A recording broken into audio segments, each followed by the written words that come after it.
Hello. Hope everybody's well today. Hello, Severed. Hello, Firefall. Hello, anybody else in chat?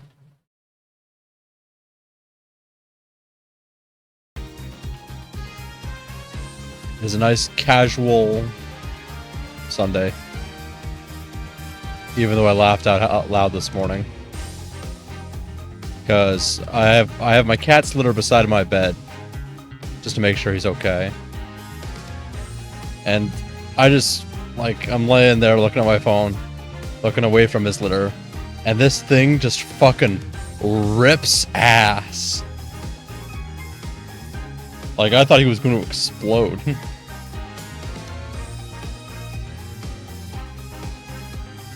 Hello, Gumbo.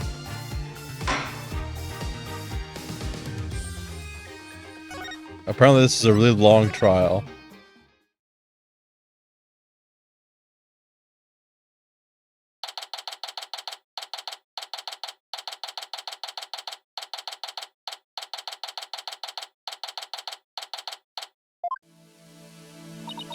Hey, I forgot Pearls was here. I did a little research. I looked into those special cyclops you mentioned, Mr. Nick. You did? That's great, I really appreciate it. A red cyclops protects a secret a person is consciously trying to hide. If the person falls under questioning, the lock breaks and the truth comes out. Yep, that's exactly how I got the truth out of Detective Fulbright and Director Cosmos.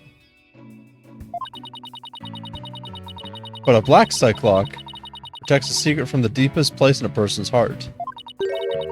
A secret that the person isn't even consciously aware of. So they don't even know it's there. Athena isn't trying to keep anything from you on purpose. For some reason, part of her heart and memories are sealed off. Even from herself. Hey. What are you doing, kitty buddy? Hi.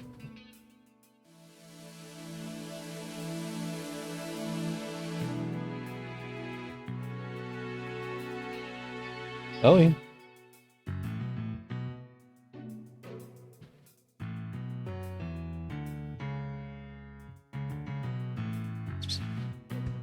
Dumbass.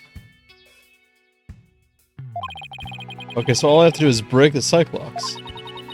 According to my research, a black cyclops is like a heavy chain wrapped directly around one's heart.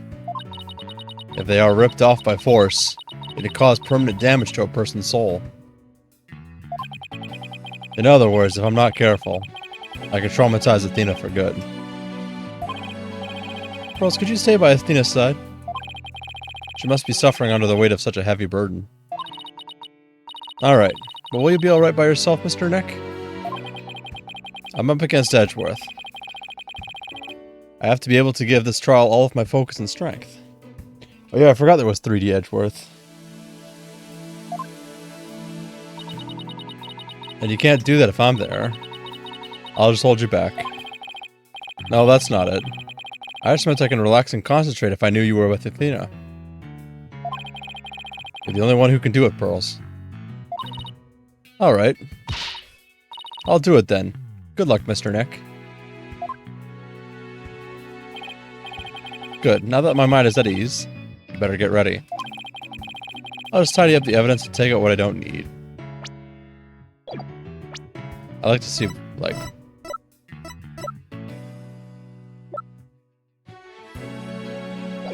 2 sub 3. It's time to end this nightmare that started 7 years ago.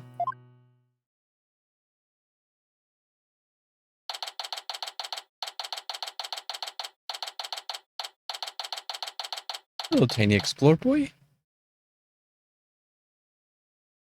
Hi. What?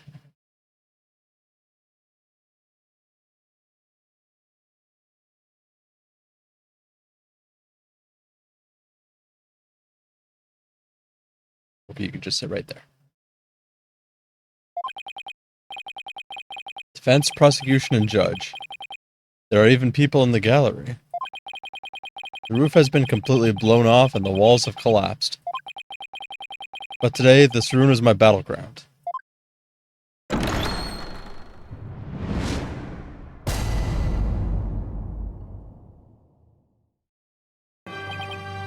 Court, or some facsimile thereof, is now in session for the trial of Athena Sykes. Not a facsimile, old man. This is a proper official trial. Take this more seriously or you'll start hearing the bones of the hostages snap. That's wild. Please try not to upset Miss Blackwell. I'm begging you. Court is now in session for the very serious and very proper trial of Athena Sykes.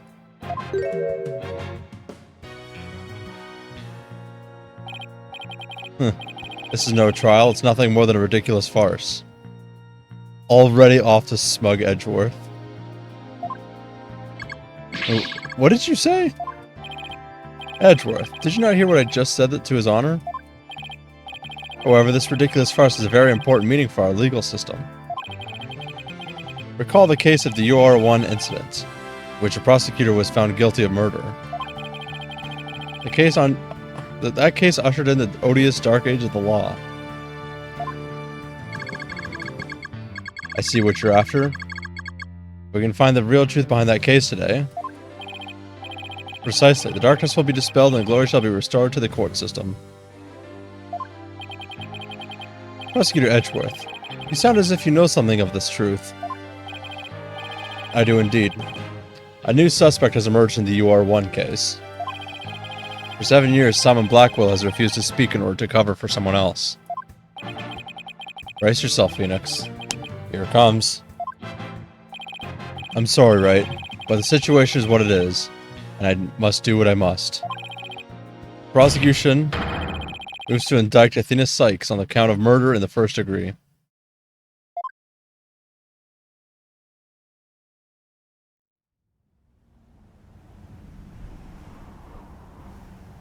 Regardless the circumstance, I intend to question the defendant with all I have. For that is a part of my creed. He does have a nice voice, though. Then you'd better bring it. If the two of you are ready. Court is now in session for the trial of Athena Sykes. Your Honor, the defense was born ready. The prosecution is also ready.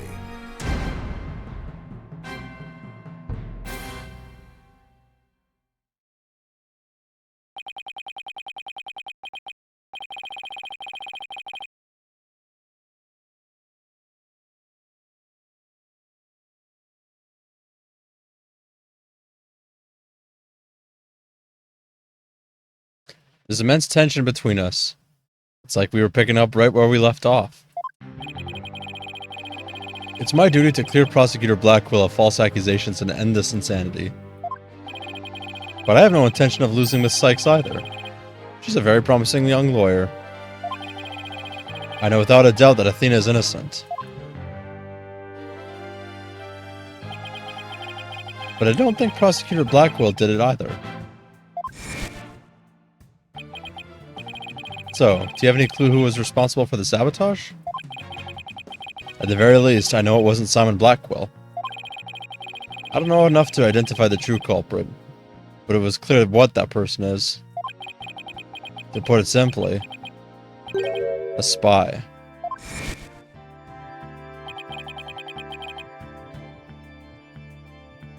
The true culprit is a spy. It's going to be hard to convince anyone of that when I barely believe it myself. But I don't have a choice if I want to save Athena and Blackwell and expose a spy. Now then, Chief Prosecutor Edgeworth. No need for the Chief Prosecutor bit, Your Honor. Edgeworth is just like, I don't know why I took off my glasses. I can't fucking see the evidence. I'm here as a simple prosecutor. Very well, your opening statement, please, Prosecutor Edgeworth. Although, I've been known of late to give an impressive opening statement myself. In all the trials I've ever seen, only the prosecution gives an opening statement.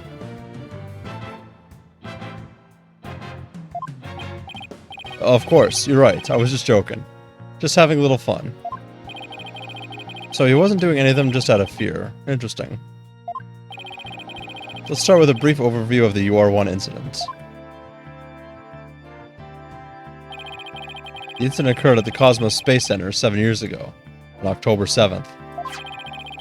Victim, psychologist Smitey Sykes, was killed in the robotics lab on the 4th floor. Excuse me. His mother. Simon Blackwell, a young prosecutor at the time, was found guilty of the crime. There were two deciding factors that led to his guilty verdict.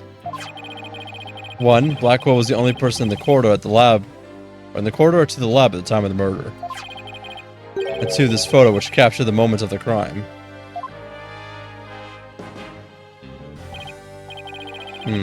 Very incriminating evidence indeed. It would appear that the only conclusion is that Prosecutor Blackwell did indeed. Are you kidding me? I'm not accepting any conclusion of the kind. This opening statement is over. Now, hurry up and call the witness. Excuse me, Miss Blackwell. We must follow proper procedure for these things, you know. Or perhaps we should heed her wishes, Your Honor. She is the trial sponsor, after all. Besides, the courtroom is chilly and sitting for too long can't be good for your back. Oh, you are very kind to show such concern for the welfare of the elderly. As skilled as ever at playing the court puppeteer, I see. My cat's got the fucking shoulder going on. Let me see if I can get a picture of this.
There we go.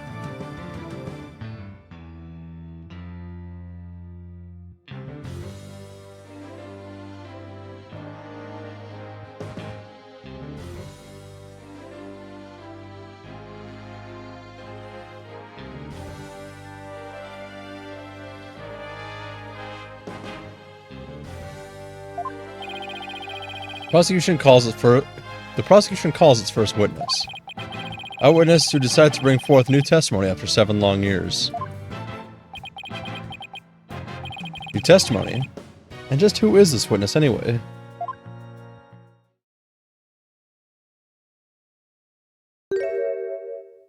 Uh-oh. Bobby Fulbright's the name, in justice we trust. What are you doing here? I'm just here to speak for the hostage taker, Miss Aura Blackwell. She says she's too busy, what with confining and threatening the hostages and all. That doesn't seem to stop her from constantly chiming in through Clanco. I'm nothing more than an observer in this. Do your best. I'm watching you. Believing her brother innocent, Miss Blackwell has been conducting her own investigation.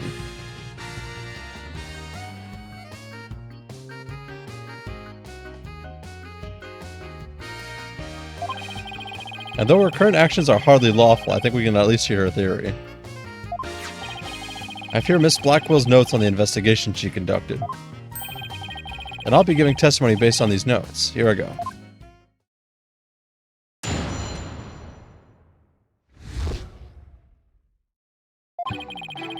Simon isn't the murderer. He was trying to cover for someone. Someone else was at the scene at the time they say Simon committed the murder. I mean, if he really was out to steal that moon rock, then why the rolling case? Because he was using it to hide someone inside, that's why.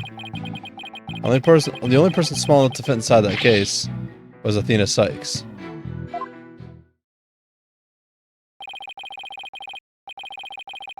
And that's Miss Blackwell's theory. It totally goes in the face of the official ruling, huh?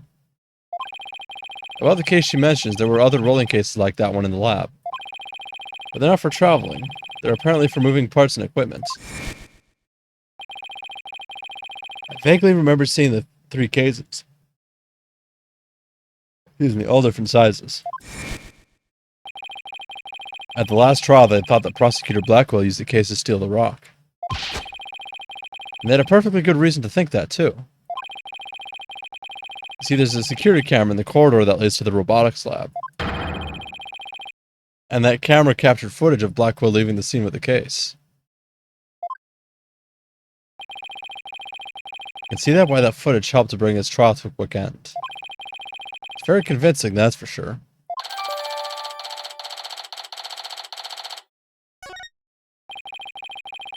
That case, by the way, was later discovered outside on the Space Center grounds. Speaking of after the incident, where was the defendant, Athena Sykes, found? She was found on the 5th floor of the Space Center, in the Sykes family residence. Prosecutor Blackwell most likely brought her there after the incident. In addition, it's unknown where Miss Sykes was at the estimated time of death. Miss Sykes was too confused by the shock of her mother's death to give proper testimony. And there was no witness or evidence to tell us where she might have been. So what you're saying is Miss Sykes didn't have an alibi. That is what the evidence is saying, yes. I understand the reasoning behind the theory, but I'm far from convinced. The victim is the accused's mother. Are you actually claiming an 11-year-old girl? Of course, the girl had a very strong motive. Dr. Sykes was a psychologist who wrote many papers about speech and emotions. You're aware of Athena Sykes' special ability, aren't you, Your Honor? Are you referring to that therapy thing? Yeah, she's done it quite a few times in court. The ability to read emotions from speech and the subject of her mother's research. Well, as long as it benefits society, I don't see any particular problem researching it. I don't like where this is heading. Not one bit. Dr. Sykes was so intent on her research, she forced her daughter to undergo experiments. Prosecutor Edgeworth, are you seriously suggesting? I've done my best to be delicate, but even you can't deny it to be true, Mr. Wright. I was no longer able to withstand the anguish of the experiments. Miss Sykes felt her only choice was to kill her own mother.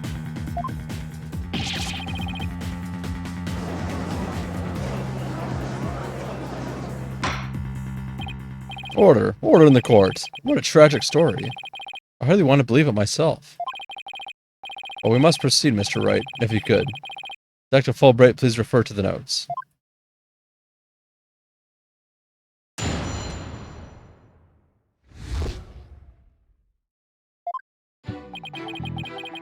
Simon's in the murder he was trying to cover for someone. Hold it! So Prosecutor Blackwell willingly accepted a death sentence to protect someone else? Yes, that is precisely what Miss Blackwell appears to believe. And that is what I believe as well. Prosecutor Blackwell is no murderer, Mr. Wright. Athena Sykes certainly didn't kill anyone either, Mr. Edgeworth. So it appears neither of us can afford to go easy on the other. Fine, I expected no less. Oh, I remember this tense atmosphere. It's so invigorating. I'm only reading notes here, but yeah. I feel extra invigorated too, so let's keep going.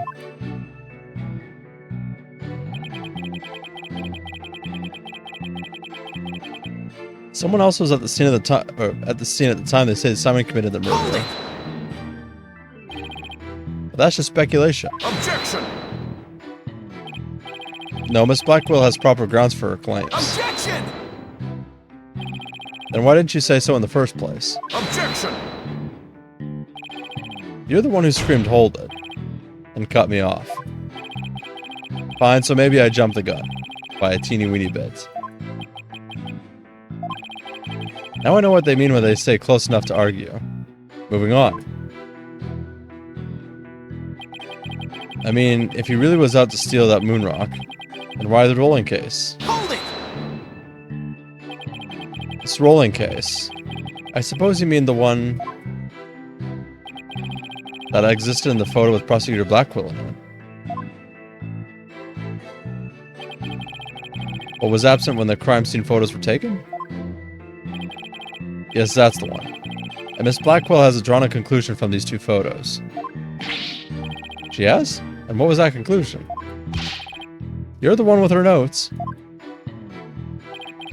Oh, right, of course. Reading them now, so why the rolling case? Because he was using it to hide someone inside, that's why. Hold it!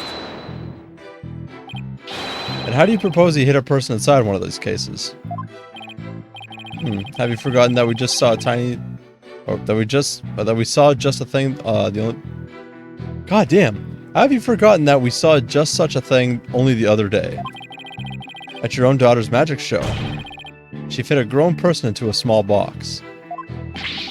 Oh yeah. Way to ruin the memory of a good day. Magic show? I wish you would have thought to invite me. I want the judge to be... If they plan on making more Phoenix Wright games, I want the judge to be, in the defense. Like the defendant, sorry. Because I think he'd be fun. Actually, I would have liked to go too. My apologies. I'll invite you both next time, I promise. So, wait a minute. What were we talking about again? Prosecutor Blackwell was using the case to hide someone. And the only person small enough to fit inside that case was Athena Sykes. Hold it! But that's nothing more than conjecture, and it's hardly the only possibility. In that case, what do you think Prosecutor Blackwell had in that case? I think it was the moon rock. Objection!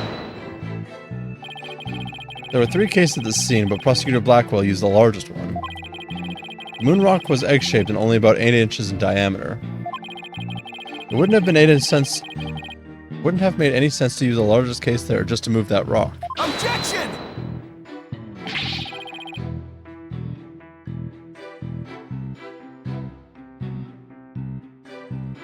Be that as it may, it doesn't prove Miss Sykes was inside. But let me ask you this. Can you come up with a better theory of what was in the case? Well, Mr. Wright, can you? Hex, give a guy some time to think. Let's see. Should I try to bluff my way through what could have been in that case?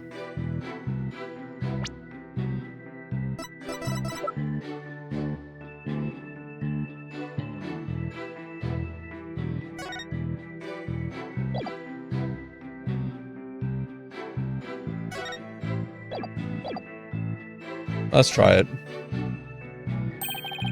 I know exactly what Prosecutor Blackwell carried from that scene. I just have to find something else that was missing, right? No sweat. Actually, hold on.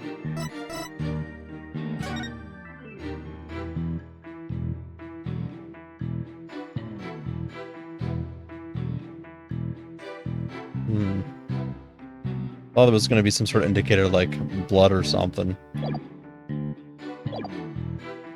I just have to find something else that was missing, right? No sweat. Oh, wait.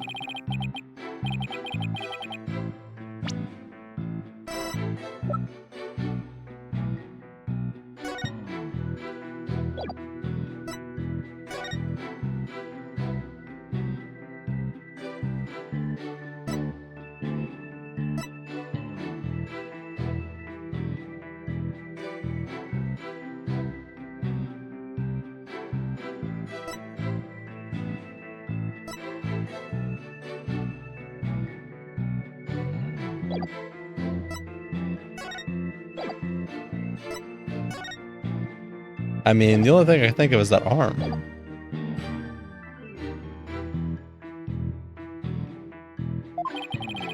This is a crime scene photo taken after Prosecutor Blackwell left, correct?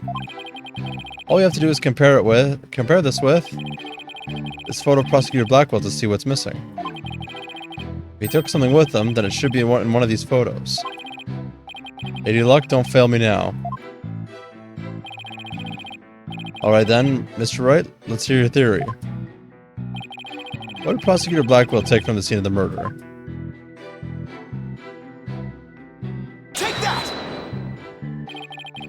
Please notice that there is a robot part on top of the cart in this photo. However, in this photo taken after the crime, the robot part is gone. In other words, this part is something that was taken from the scene of the crime. You do appear to be right. I don't see it in the second picture.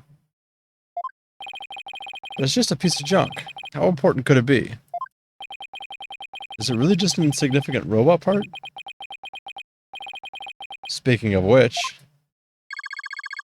what are you looking at? I'm going to start charging for each glance per eyeball. Stingy, stingy. Or stingy, stingy. What happened to the age of free previews? Your Honor. How about this robot part? Doesn't it look like it'd be an arm from that robot there? Well, now that you mention it, it does, doesn't it? The case is still too big to be practical for just a moon rock and a robot arm.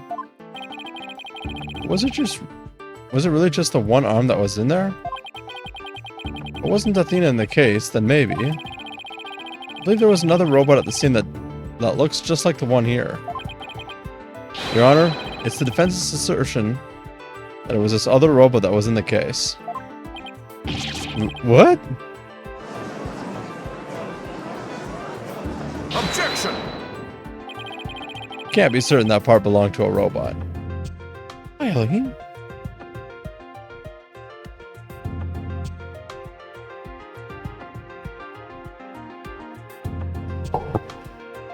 Hi.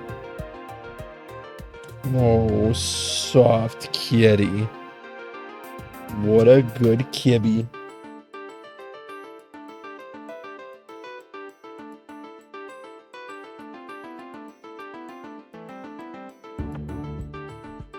Keep checking his bladder out of worry.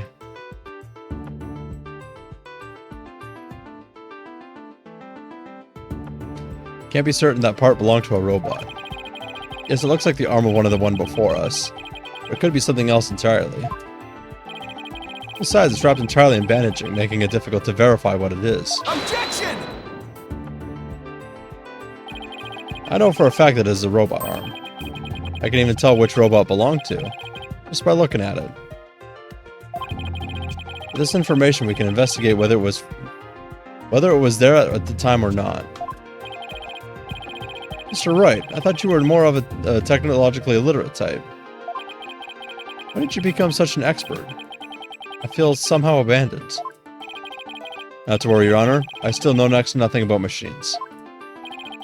But I know this piece of evidence proves which robot the arm belonged to.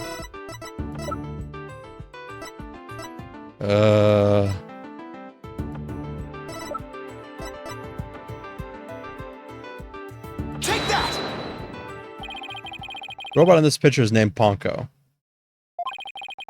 Take a look at Ponko's arm. It was Miss Sykes who bandaged it up like that.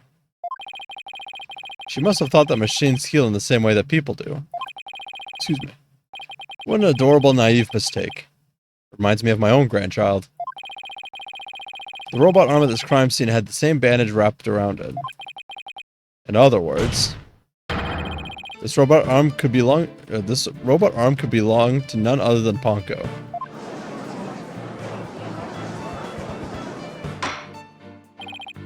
Order in the court. Order, I say. Prosecutor Edgeworth, what do you have to say to this? I can see that the robot is about the same size as a child, but cannot grab its knees and curl itself up into a ball. Even if it was the largest of the cases, the robot couldn't have possibly fit in them. The case does come up to about mid-thigh on Prosecutor Blackwell. I see your points. The robot is much taller than that.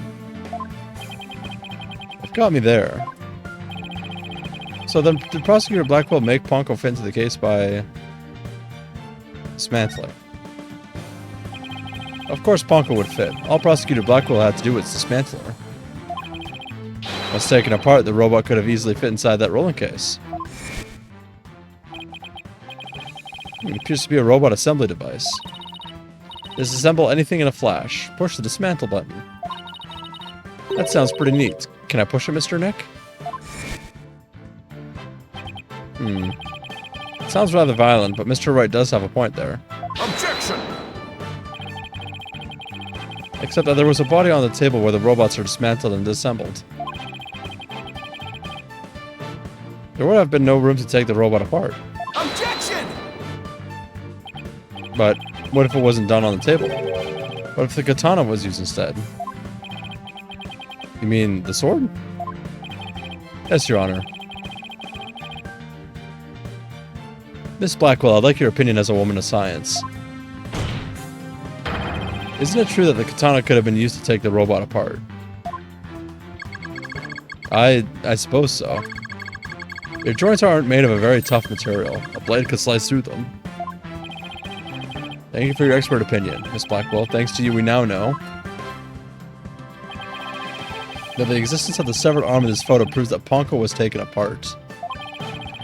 In addition, since the rest of Ponko was not found at the scene, you can conclude that the true meaning of this photo is very different from the original interpretation.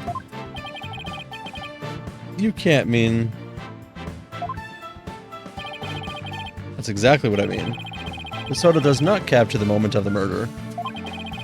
It's instead a picture of the moment after the robot was sliced apart. Blood you see where the arm was cut off was transferred there by the bloody katana. Most likely, the rest of Ponko is scattered around Prosecutor Blackwell's feet. Not hearing this. Therefore, what was transported inside that case was not the defendant, but a robot. Miss Sykes never was at the scene at the time of the was never at the scene at the time of the murder. My head, my body. Where am I?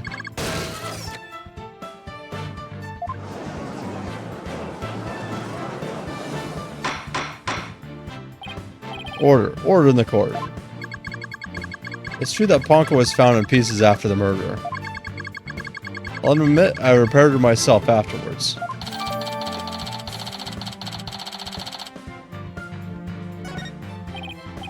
Yes, I'm finally making some progress.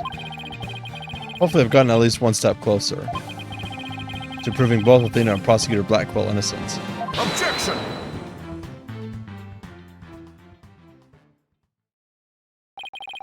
Well played, Mr. Wright. You made your point abundantly clear. I can see that it wasn't the defendants inside the rolling case, but the robot. Alright, what's going on here? It's never good when he plays things this straight. Does prosecution withdraw its claim that the defendant was carried from the scene?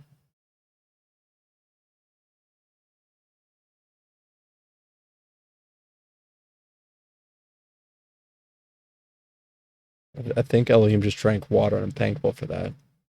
I was a little bit worried that he didn't drink any water. Happy boy.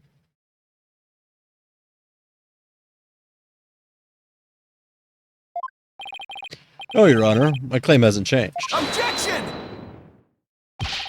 Ponko and Miss Sykes couldn't have both been inside that case. Objection! The notion that the case was used to carry Miss Sykes was Miss Blackwell's theory. I've been of a different opinion from the outset. Now I finally have the opportunity to voice my theory.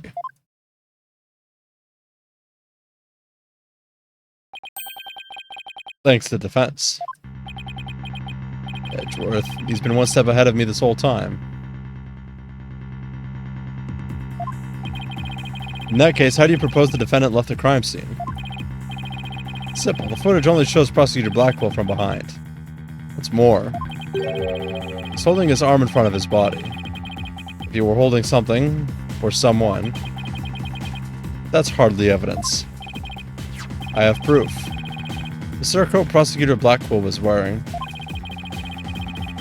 The victim's blood was found on the front, on the front of it, and the stain has a highly distinctive shape. A bloodstain? With a distinctive shape. Please continue, Prosecutor Edgeworth. 7 years ago, the defendant was known to constantly wear a certain item. I wish there was only one in the world. A special pair of headphones made just for her.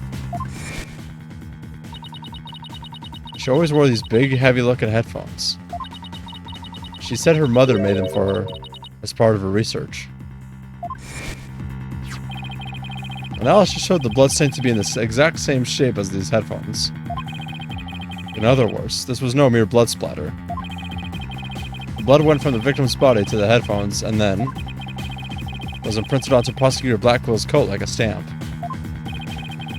Most gruesome stamp indeed. Blackwell carried Miss Sykes, who had been hit by a splatter, away from the crime scene. This proves that Athena Sykes was, without question, present at the crime scene. And that concludes the prosecution's arguments.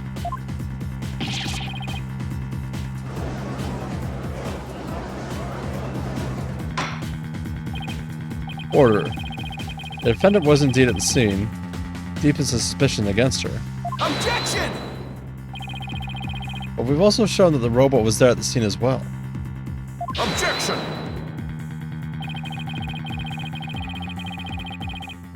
I hope you're not making the ridiculous claim that a simple robot was the real murderer. I don't really think that, no, but you can't say the possibility isn't there.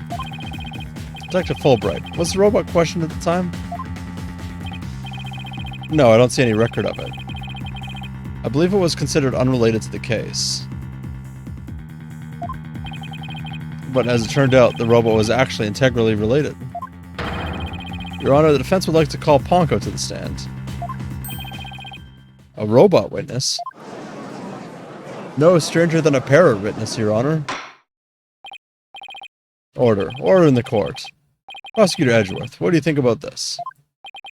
Mr. Wright has called all manner of witnesses to the stands over the years. Excuse me. So why not a robot? Nothing surprises me anymore with him. Very well, I will allow the witness.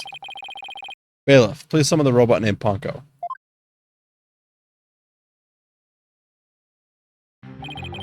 Witness, please state your name and occupation. My name is not Witness. My name is Ponko. Yes, I realize that, but when you are not the witness stand, you are the witness.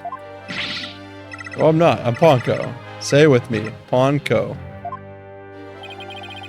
What an utterly inflexible little robot. You're the last person who should be calling anybody inflexible. Ah, you remind me of my grandchild who just learned his own name. Oh, how precious. Alright, Ponko. I'm going to ask you some questions. Questions? You have questions? Hooray! What are your questions? I want to know if you were there at the scene of the murder of Matey Sykes. It was 7 years ago, on the 7th of October around 2 p.m. in the robotics lab. Certainly, just one moment. Searching data. Search complete. Yes, I was there in the robotics lab.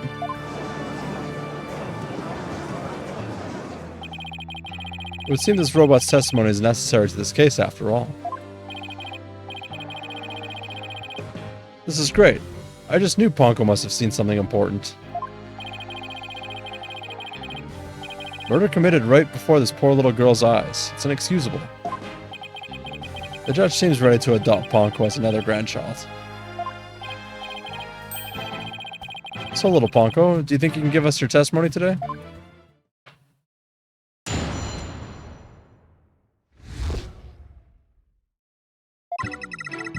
I went to the robotics lab about 2 p.m. for my regular recharge. Just as I was about to charge up, Athena came in and hugged Mommy Matey. And then Mommy Matey fell down. After that I was recharging, so I don't know anything. After I charged up, I was cleaning the room and Mr. Simon came in.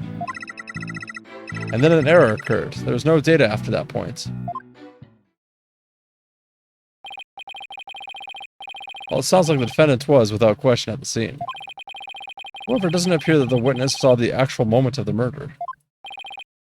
I disagree.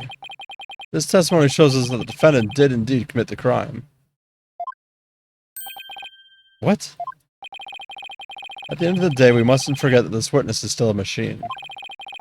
Being a robot, its understanding and capacity to express itself are limited. So what are you suggesting? The witness's statements need to be interpreted. For example, the terms hugged, and then later fell down. Adults don't usually fall down after being hugged by a child. They don't, but... Yes, what this witness's statements are telling us is... Well, the defendant stabbed the victim with the murder weapon during this moment. What?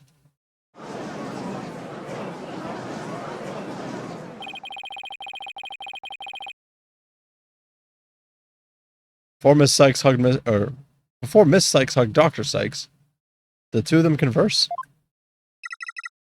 Yes, they did. They spoke to each other very loudly. But I don't know what they said. Tina is usually so quiet, so I was surprised. Spoke very loudly. We can interpret this to mean they argued. Thank you for the hydrate.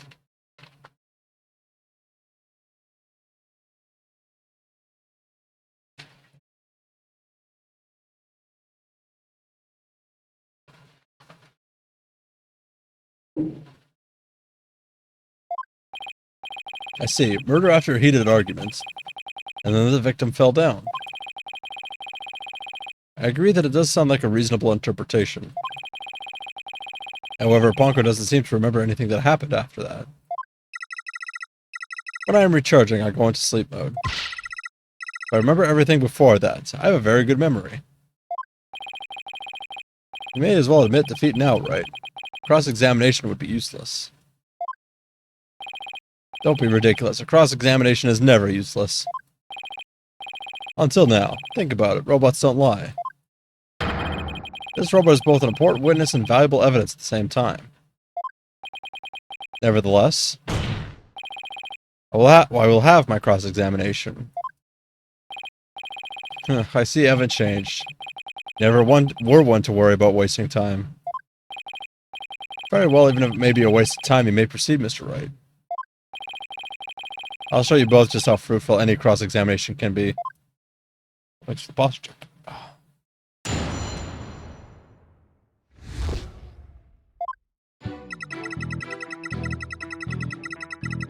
Hold it! Your regular recharge. What is that exactly? I had to refill my battery's power else I stopped working. I go to the lab to do that. So that recharge occurred around 2 p.m., around the time of the murder? That's right. I go every day at 2 p.m. Just as I'm about to charge up, Athena came in and hugged Mommy Matey. Hold it! Hugged her, huh? Which Edgeworth took to mean stabbed her with a weapon. He said the two of them were talking before Miss Sykes hugged her mother. Is that correct? Yes, they were talking very loudly, but I couldn't tell what they were saying. Couldn't tell? Even though they were speaking so loudly? I'm only allowed to listen to voices that are directed at me. If I listened to every voice, it would be like a little better than a mobile eavesdropper. Well, it explains why some of Ponko's testimony is so vague.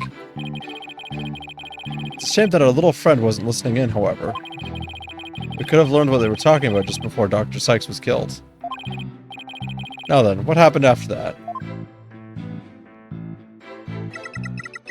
And then Mommy Matey fell down. After that, I was recharging, so I don't know anything. Hold it! I don't want to delve too deeply here, but... Could you tell us about how the victim appeared and acted at this moment? Mommy Matey was very surprised when she was hugged. I heard her heart pound. Her heart? Mr. Wright, have you forgotten about this document we found in the robotics lab? These robots have a heartbeat detection system.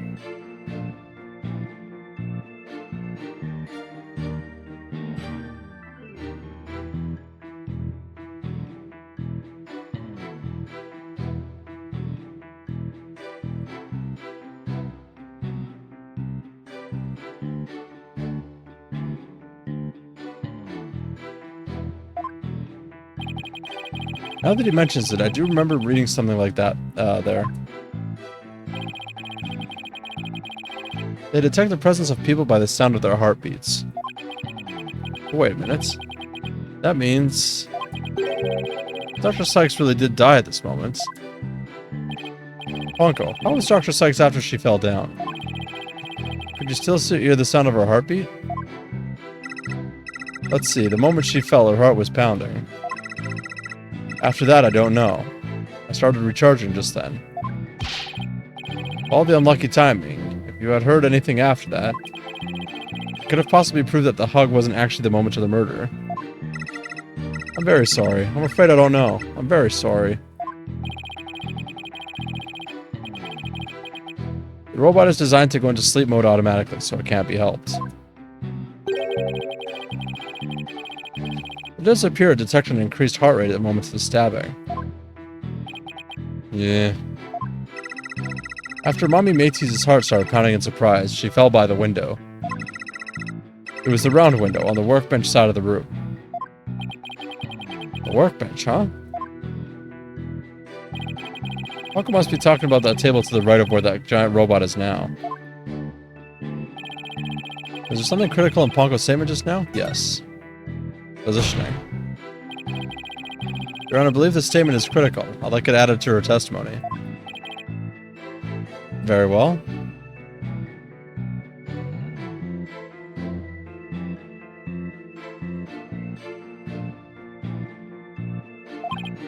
Ponko, could you please add that statement to your testimony? That's a good little girl. Mommy Métis fell down near the round window on the workbench side of the room.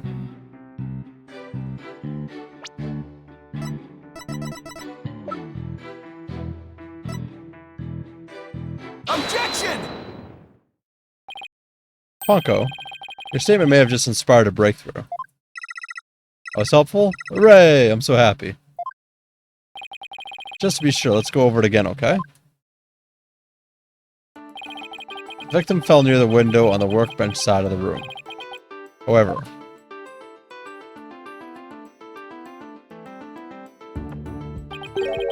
her body was discovered on the operating table.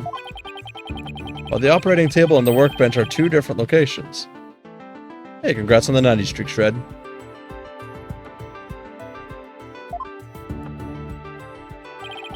Exactly, Your Honor. We just learned a new crucial fact. Whoa.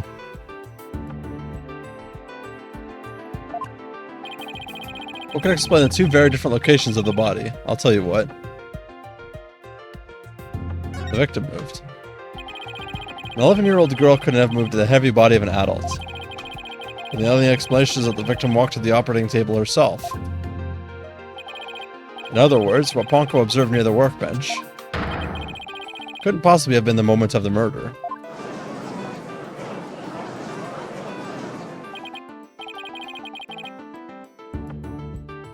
Whew, I'm very relieved to hear that.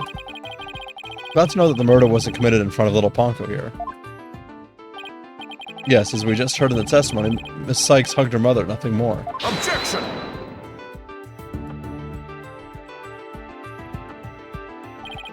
Right. It's been 8 years, but you're still as green as ever. Green? But I can't recall ever seeing Mr. Wright in anything but a blue suit. Hey, blue's my favorite color. What can I say? If the defendant couldn't move the body herself, she could have had it moved for her. Move for her? Miss Sykes and Dr. Sykes were the only ones there.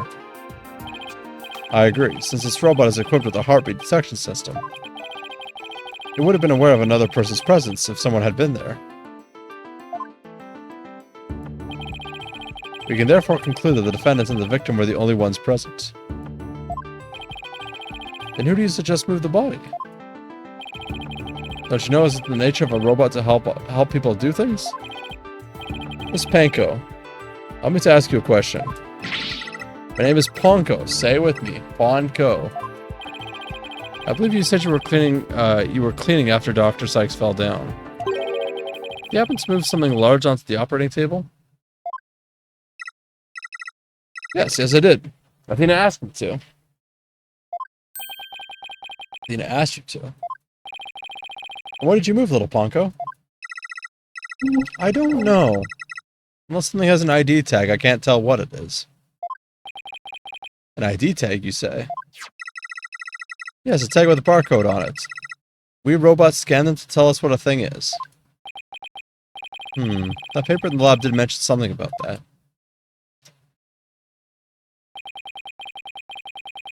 Recognize people by scanning their spacesuit or uniform jacket ID. So it would appear that Miss Panko here can identify what it moved. My name is Ponko. Well, we humans have the power to imagine what it was, don't we not? We do? Huh. Well, I do at the very least. Miss Panko, on the defendant's command, move the body onto the operating table.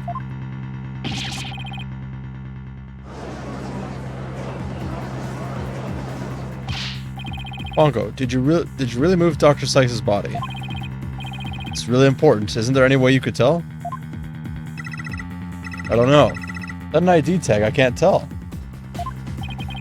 Give it up, right? If the victim's heart was stopped, the robot's detection system would be useless. Furthermore, Dr. Sykes usually wore her white coat while she was working.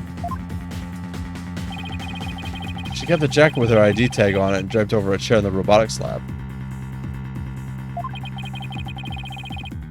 And only wore it for special occasions. In other words, the victim wasn't wearing her ID tag at the time. From the robot's point of view, her body was just simply another object. Objection!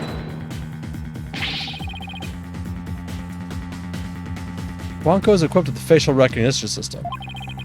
If she really did move the victim, she would have recognized the body as Dr. Sykes.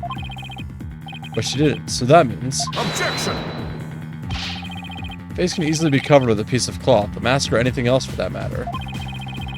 With the facial features hidden, the robot would have been able to tell it was Dr. Sykes. Yeah, he's right. Summarize.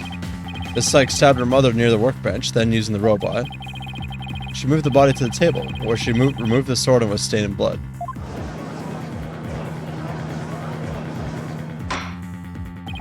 Order. If that's the case, then I have a question. Why did the defendant move the body to the operating table in the first place? You want a reason? Very well. What? You can't possibly have an explanation. Your emotions blind you to the truth. You could learn a lot about from our robot friends. Common rational thought will open your eyes to the truth in front of you, Mr. Wright. Now then, do you remember the operating table, one special feature? I believe I read that robots can be assembled and disassembled there, isn't that right? That's right. And to the defendant, who was just a child at the time, the table was like a magic box that could make robots appear or disappear in seconds. In the end, my mom just put her on the operating table and fixed her in a flash. I was so impressed by what my mom did. I even asked her if she would put me on the table and fix me if I ever got hurt.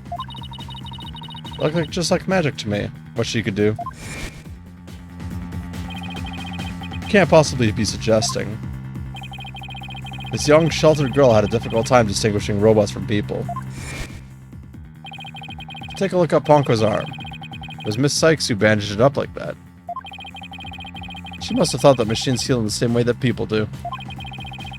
What an adorable, naive mistake. It reminds me of my own grandchild. No way. I refuse to believe it. Miss Sykes made a childish, naive, and cruel mistake. She thought that if a robot could be dismantled and vanish without a trace. Prosecutor Edgeworth, if you're about to claim what I think you are, I demand that you word it as delicately as you can. With all due respect, Your Honor, all I can do is present the truth as it stands. The reason the defendant moved the victim's body to the operating table... Hold it! No, don't say another word. Just stop. Wants to dismantle the evidence so she can get away with her crime. That can't be. Choo.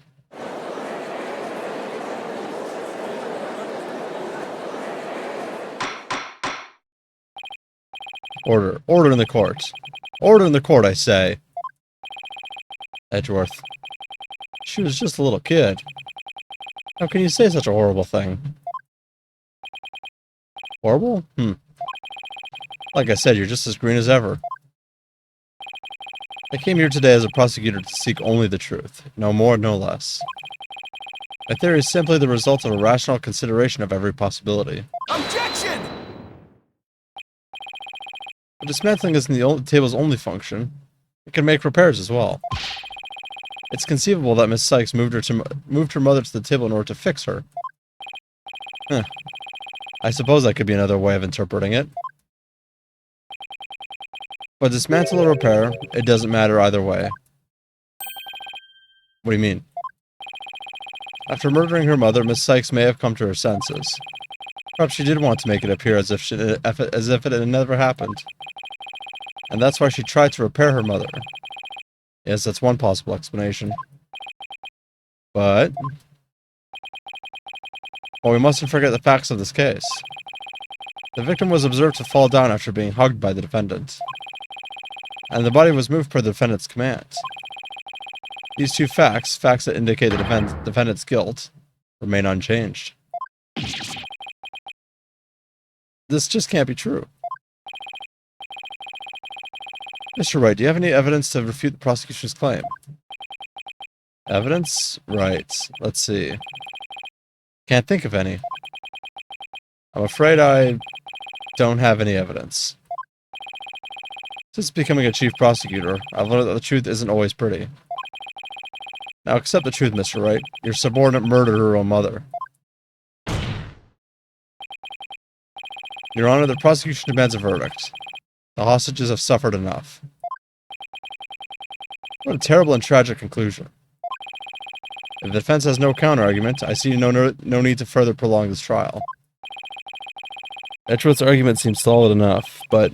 there's no way Athena could have ever done anything like that. What do I do? There has to be something. But I can't think of a single thing.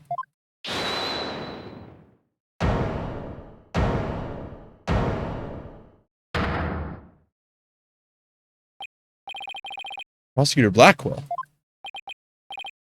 This is quite the farce you are conducting here. I could die from laughter. Prosecutor Blackwell. What are you talking about? What I'm talking about is that your argument is based on an entirely false premise. Go on, we're listening. Could this be the miracle I need? What is Prosecutor Blackwell trying to pull here?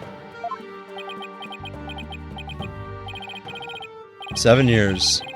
7 long years. This case has been on my mind. Not for an instant did I not think of it. I'm the one who killed my mentor. I don't think you can alter that fact now. Your baldness, I will take to the stand, and I won't take no for an answer. Of course, Prosecutor Blackwell. Please go ahead.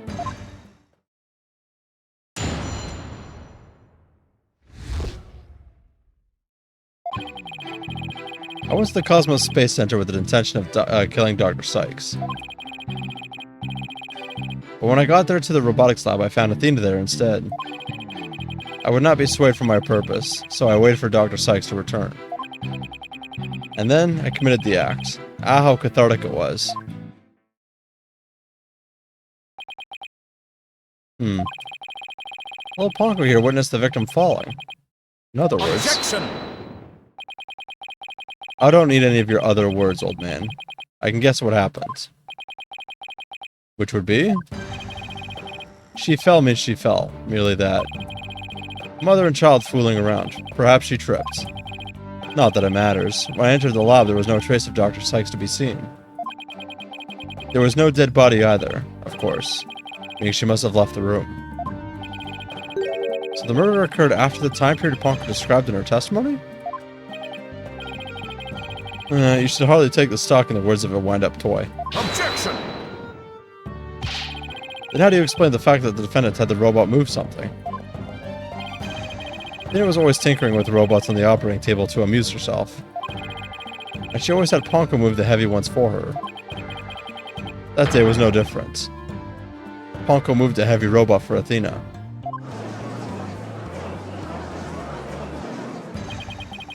This is awful. What he's saying seems to make sense, and yet... Objection! Prosecutor Blackwell, are you trying even now to turn away from the truth? Don't you realize that we could bring the dark age of the law to a close today? Objection! You expect too much from me. I'm just a murderer beyond redemption. Why don't you just let me go so I can settle down into hell? Ugh. Prosecutor Blackwell's execution is tomorrow. If the truth doesn't come out now, it's all over. Are you saying that the little girl and the robot had nothing to do with the murder? That's right. So let's hear your verdict. If you don't hurry, I might miss the ferry across the Styx.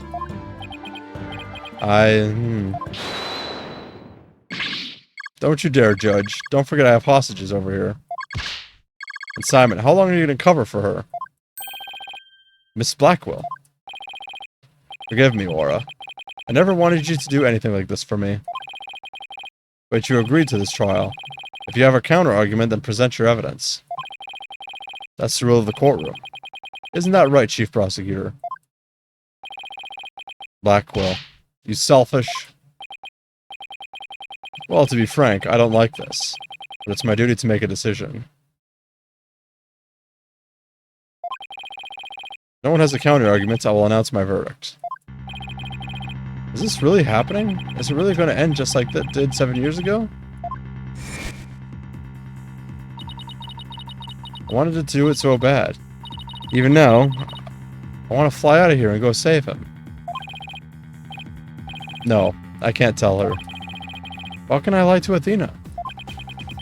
If I can't prove Prosecutor Blackwell's innocence in this trial, I don't think Athena will ever forgive me.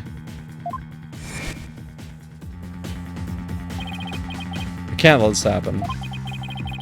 I just don't have the evidence to counter Prosecutor Blackwell's testimony.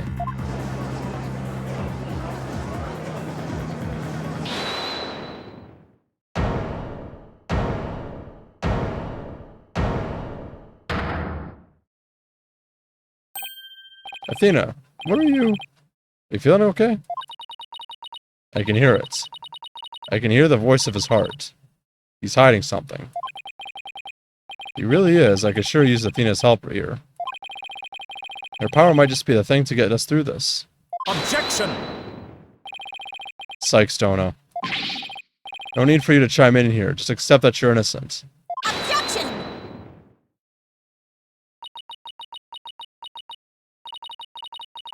These past 7 years, they've been just as hard on me, you know. What are you talking about? Do you remember that horrible, horrible trial?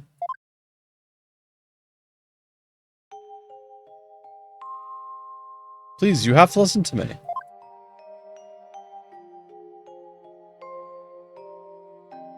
He didn't kill her. His heart is screaming that he didn't kill her.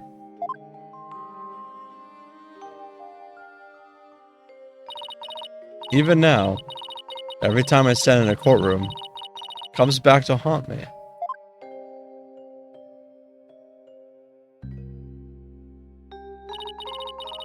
Not being heard, no matter how hard you try. Feeling so helpless.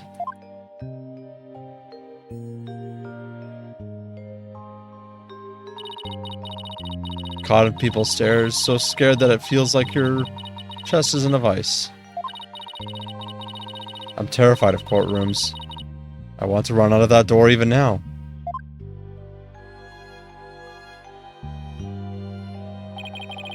And yet you found a way to keep your fears at bay and become a lawyer. Thanks. That's because one day I came to realize that I had to fight. I couldn't give up. I I exercised hard and studied hard. I want to become the strongest lawyer I could be. This day has finally come. The day I've been looking forward to with all my heart. This is why I become a lawyer. This is why I studied psychology. It was all to save you from this false conviction. But Miss Sykes, do you realize what it would mean? You are the accused after all. If you prove Prosecutor Blackwell is innocent, then the only thing that matters is the truth. It is my duty to find out what that truth is. Simon, please give me this chance. The chance to shake off this fear that's been with me for 7 years to face the truth.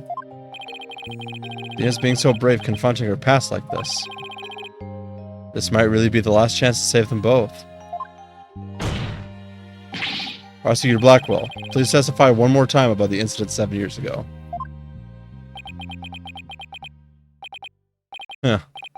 Fine, but your efforts will surely be in vain. For I am not a man who can be cut down easily. Here we go, Simon. Let me hear the voice of your heart.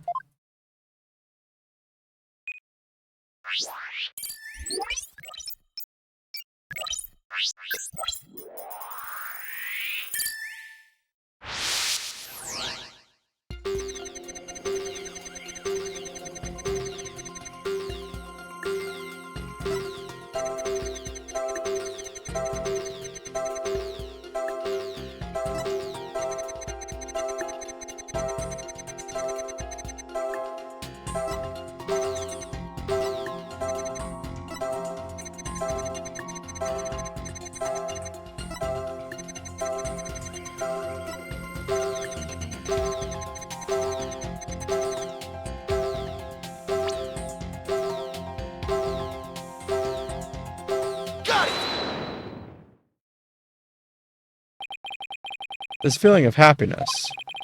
Even though the person you were looking for wasn't there, you felt happy. Why is that? Simple. When I was looking for Athena and hadn't found her yet, I grew worried. So when I saw her in the robotics lab, I was happily relieved. Merely that.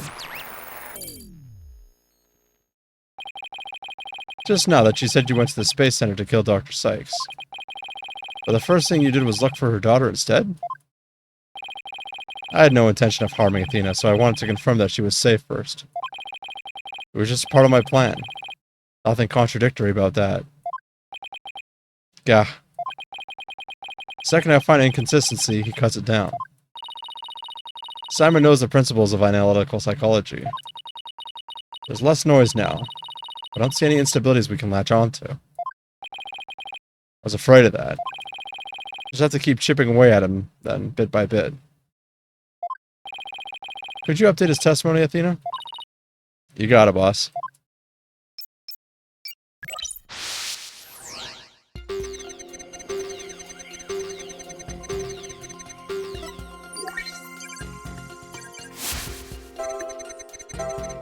When I found Athena in the robotics lab, I was relieved. But I would not be swayed from my purpose. So I waited for Dr. Sykes' return. And when she did, I plunged the katana in.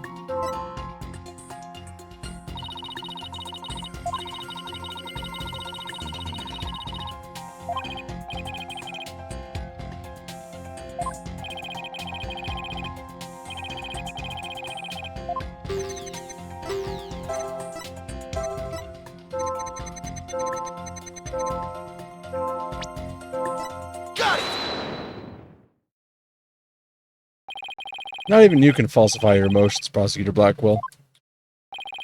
What? When you said that you killed Dr. Sykes in your testimony, you felt sadness. Why would someone who had lain in wait to kill her be sad at her death? Huh. Such an obvious attack. Yes, I felt sadness, but it wasn't for her. I felt sorrow for Athena and her circumstances.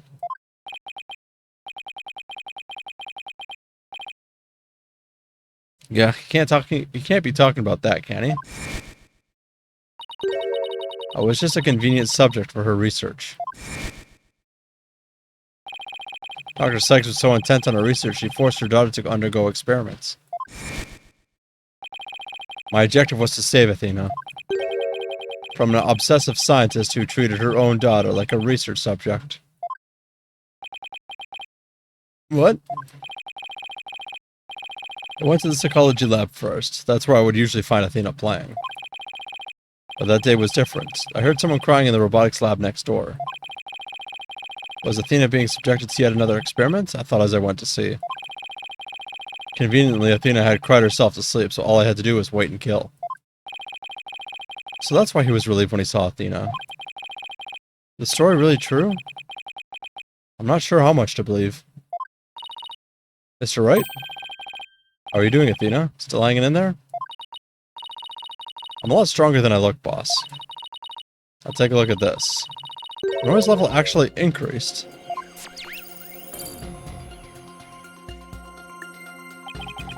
It went up.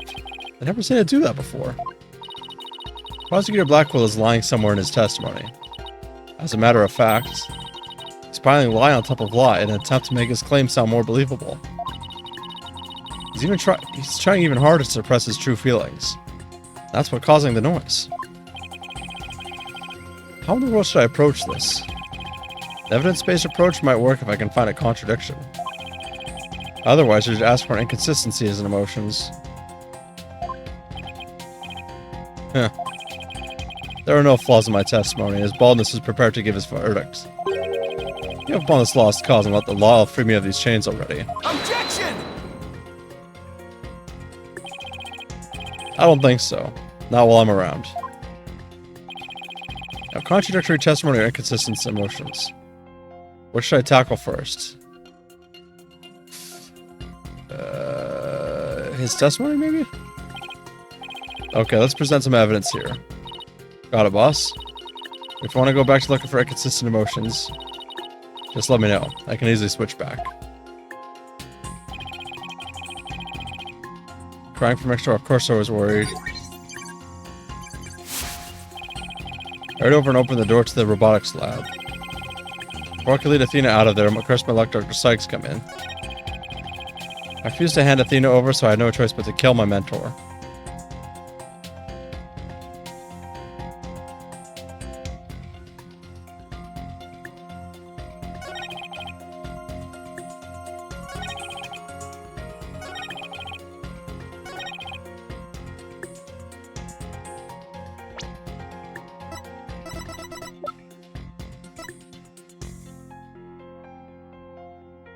Objection! Oh, goddamn.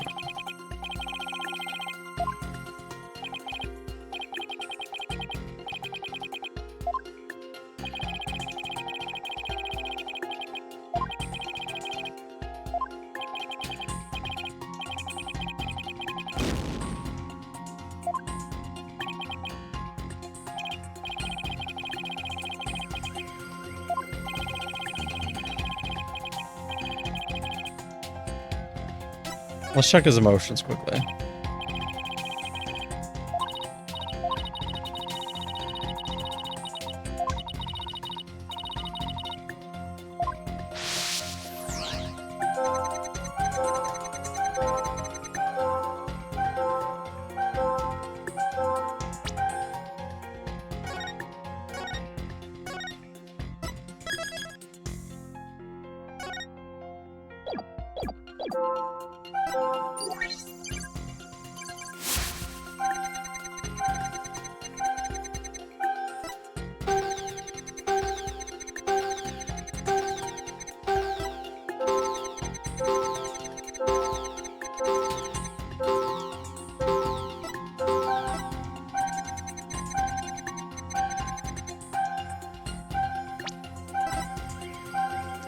I'm curious as to see why it's so flashy and no happiness. Got it! How odd. Why would you register surprised at opening the door to the lab? Alright, fine, I'll explain if I must. What surprised me was Ponko. A toy figure attacked me. Dr. Sykes knew full well of my plan to rescue Athena. But she couldn't stand guard over her daughter 24 hours a day. So Dr. Sykes had Ponko do it? That's right, she ordered Ponko to forcibly remove me on sight. So I slashed Ponko up with the katana that was there in the lab. Heh. That rickety old puppet wasn't worthy of that fine blade. Mr. Wright, it's happening again. There's even more noise now.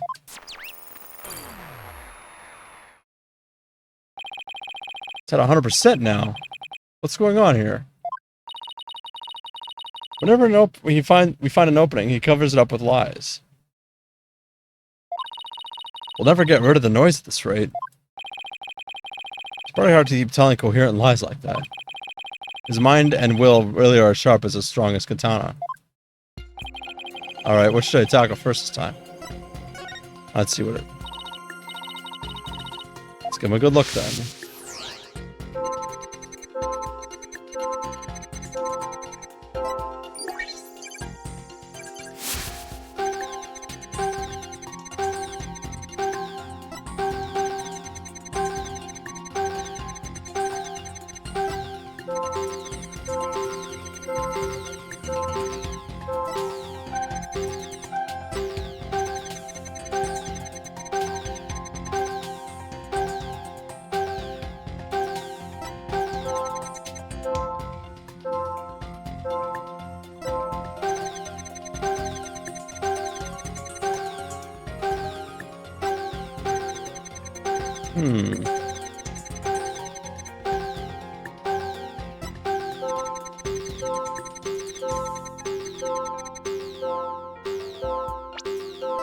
There's more sadness than anger, I think. When we view your emotions alongside your testimony, we find the unexpected. Oh. Wait a minute. There isn't anything strange here. I don't know, but I think maybe we made a mistake, Mr. Wright. I think maybe you're right. Don't see any problems with his 3 actions. We could try his testimony. Let's try his testimony. The anger then? Maybe... How's it going, Marine?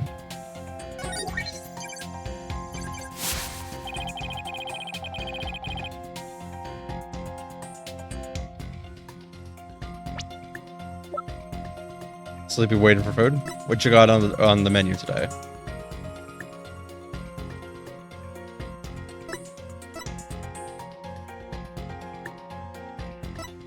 KFC? Nice.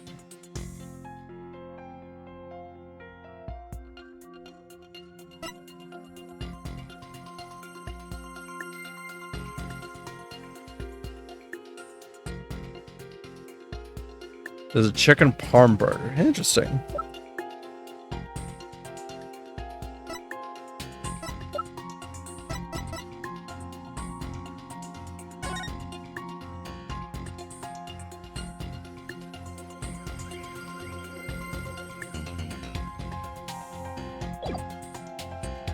Objection! Oh, fuck.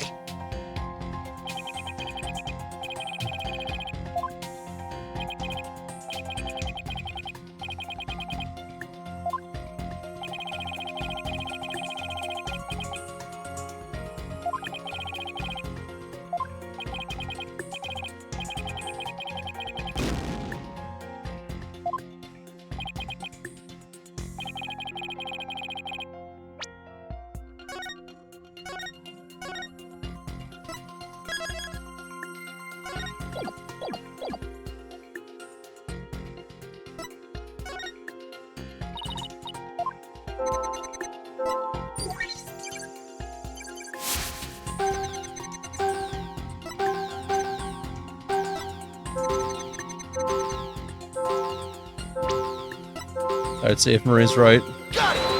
Nope.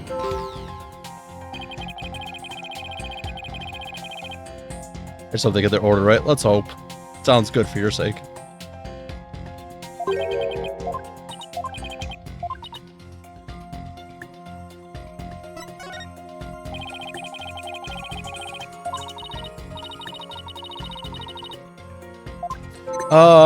No, because it's noise that's...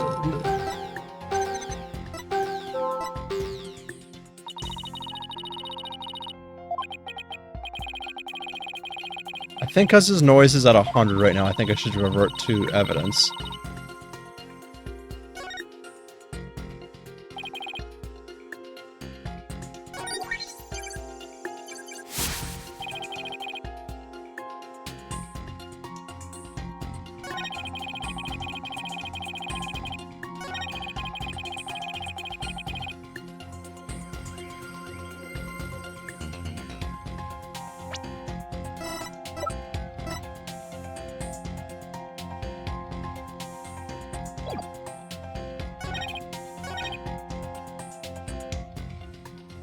I feel like it has something to do with this.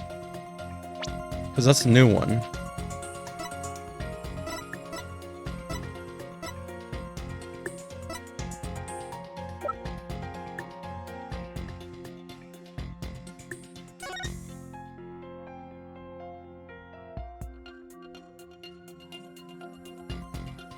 Do you have evidence of the robot? No. The robot did say earlier when you weren't here that she detected Métis and Athena already here. Problem is I don't know how to prove that. Objection! Oh, okay. That was just a gambit. Compounding lies with more lies is never the answer, Prosecutor Blackwell. Take a look at this photo. Well, that's the photo of the supposed moments of the murder, isn't it? How many more times must I see that which damned me for my sin? The ironic thing is, I think this picture is actually going to be your savior now. See the bloodstain at the end of Ponko's arm where it was severed with the katana? Oh, I see. So the murder happened before Ponko. I hope you aren't claiming that it's the robot's blood, Mr. Wright. No, most likely the blood was transferred there from the bloody katana. Katana already had blood on it? So then it must have been the victim's blood. That's right. If that's the case, we found a glaring inconsistency. You said in your testimony that you cut up Ponko and then you killed Dr. Sykes. But in spite of that, the victim's blood is already on Ponko's arm in this picture. What? But that couldn't be. Exactly. In order for blood to have transferred from the sword to Ponko's arm, excuse me, the victim must have been stabbed first before the robot was slashed. In other words, Prosecutor Blackwell, your entire testimony is nothing but one giant ball of lies. Tell the court the truth, Prosecutor Blackwell. Now. You have no idea what you're doing.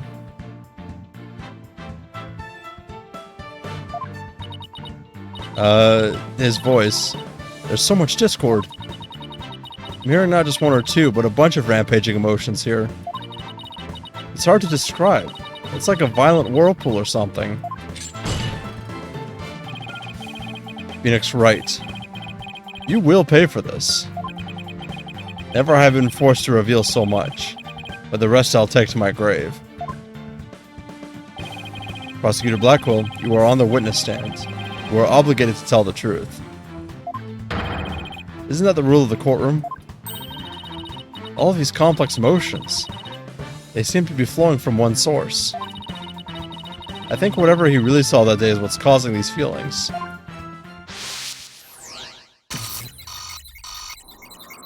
Oh Christ.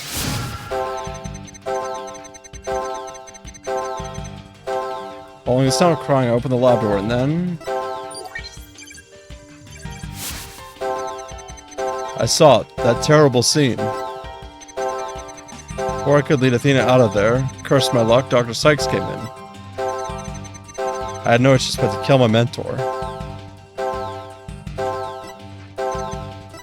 Oh, I'm worried about this one.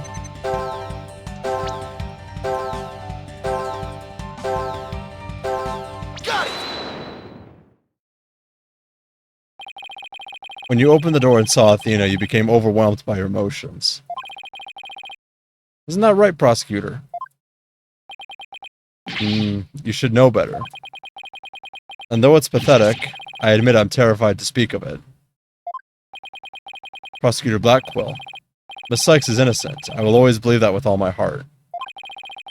Now can't you find it within yourself to believe in me too? Athena is innocent, huh? Can you honestly say you believe that to be true? Right, Dono. I gave you my word. Now tell me what you really saw when you opened that door. Curse you, Phoenix Wright.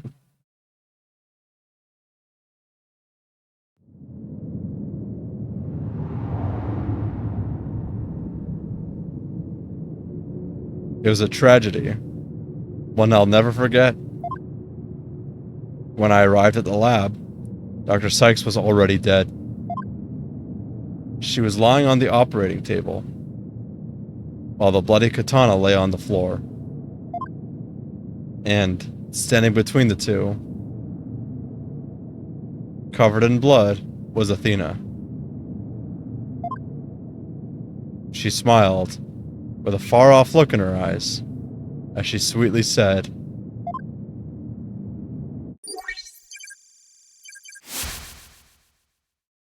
"Oh, that's fucking creepy. Something's wrong with Mom, so I'm taking her apart to fix her."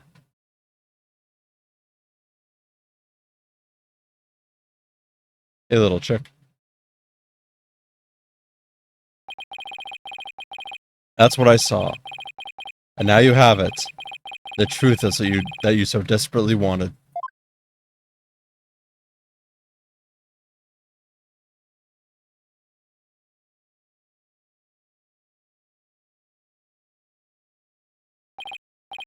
No. Prosecutor Blackwell finally tells the truth. And this is what it is? It's beyond devastating. I tried to take my mother apart?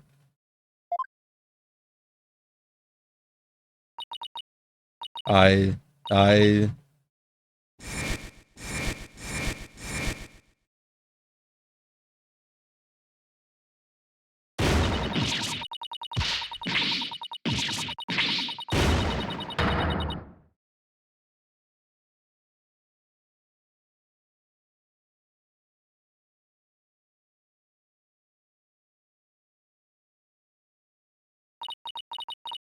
So it was me.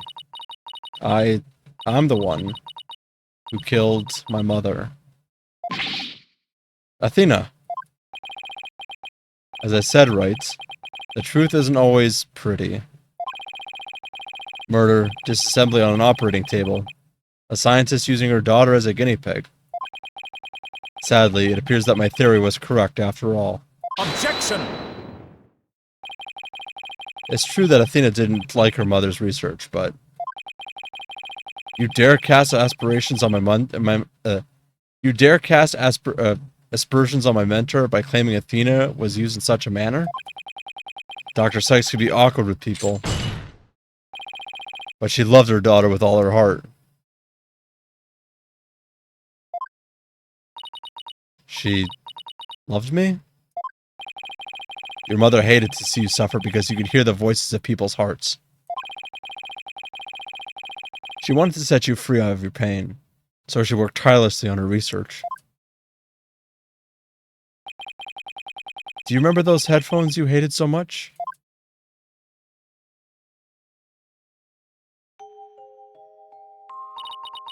Yes. My head hurt every time I wore them. No, Athena. It's just the opposite.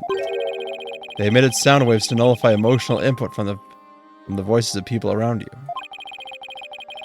Your power was much stronger than it is now.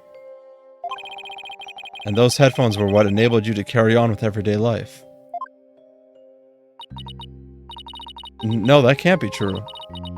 Then why would I have done something like that to somebody who loved me so much? Her love for you was real. That I can guarantee. That's why I knew that what happened had to be some kind of mistake.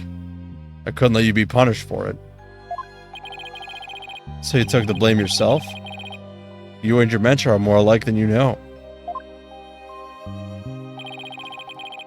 Ponko was a witness, so I put it in the case, held Athena close, and vacated the lab.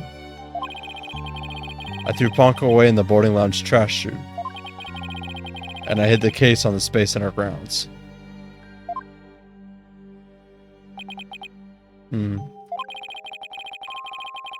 It would now seem that we now have all of the facts of this case. Hold it! No, not yet. It can't end like this. Objection! Do not disgrace yourself, Mr. Wright. The truth has been revealed. Are you the type of man to turn your back on things that disagree with you? I'm not. But this... I can't give up now. I have to say something. Anything, even if it's a bluff. I've always managed to pull through that way in the past. I have to make it work. The defense is prepared to present evidence. Mr. Wright?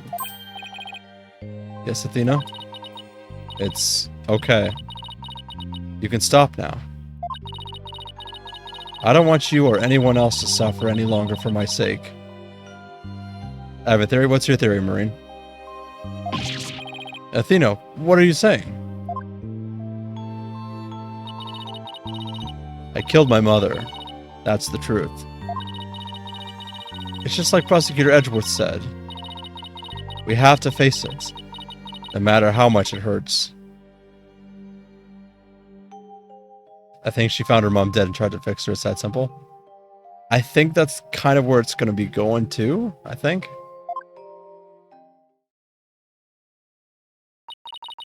I admit my guilt.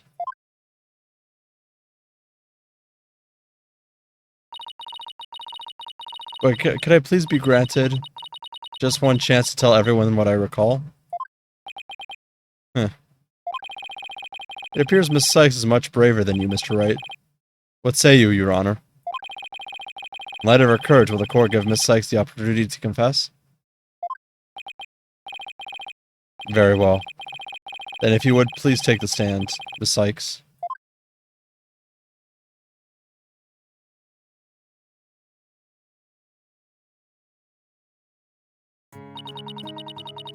Thank you for letting me do this, Prosecutor Edgeworth.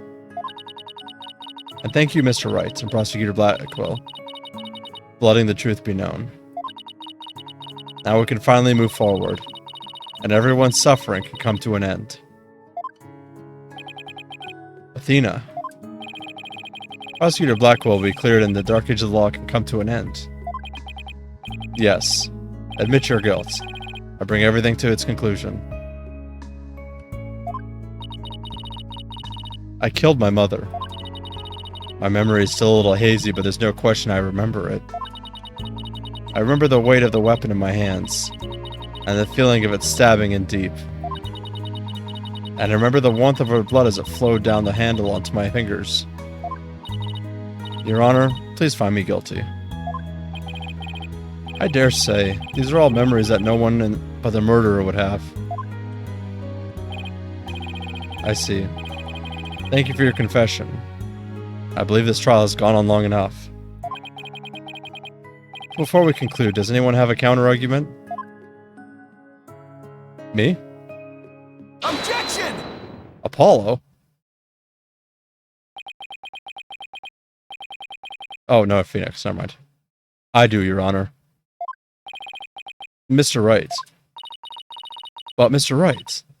Why? I killed her. I remember it now. Any counter-argument now is pointless. Objection! Don't tell me you've forgotten one of the basic tenets of lawyering. Always believe in the client to the bitter end. Athena, you are not a murderer. Objection! I said that you never changed, but could you have actually regressed in these 8 years? Thanks, Edgeworth. I won't stand for your childish emotionalism getting in the way of the truth. Emotionalism? Don't lecture me on the matters of the heart, Edgeworth. Because I can see straight into a person's soul.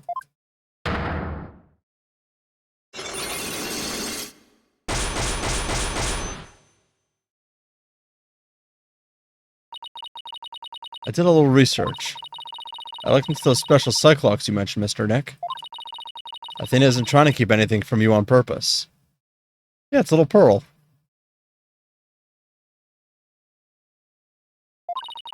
For some reason, part of her heart and her memories are sealed off, even from herself. There's still a chance, somewhere deep in Athena's heart. There might still be a memory that not even she knows about yet. It might be like looking for a grain of sand somewhere in the cosmos, but still. That memory might contain a new fact that could prove her innocence. I hope for everyone's sake that you are not just bluffing, Mr. Wright. Now then, is there or is there not a problem with Mr. Sykes or Miss Sykes' confession? My memory is still a little hazy, but there's no question I remember it. I remember the weight of the weapon in my hands, and the feeling of it stabbing in deep. And I remember the warmth of her blood as it flowed down the handle onto my fingers. There's definitely something wrong with her memory of the events. I can just tell. Is there a problem with her confession? Please prove it to this court now.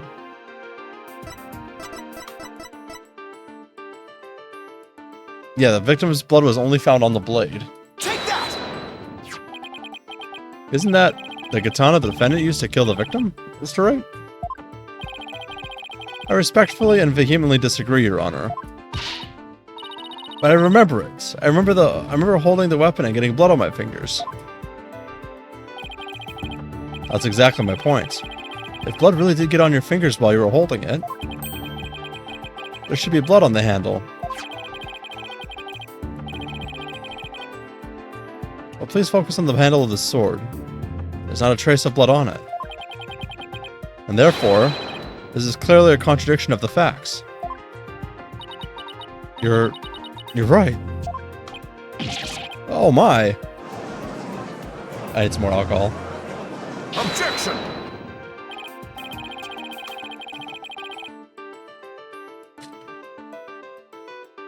Defendant must have simply confused a portion of her memories. She mentioned it was hazy to begin with, and can't mull over every minor detail. Objection!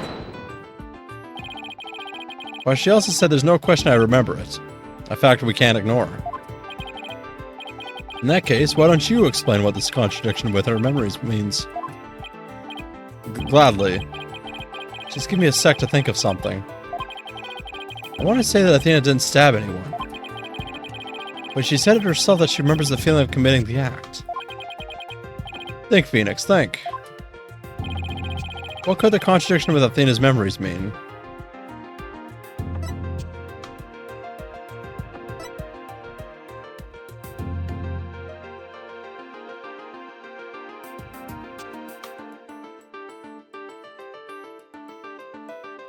I'm not sure.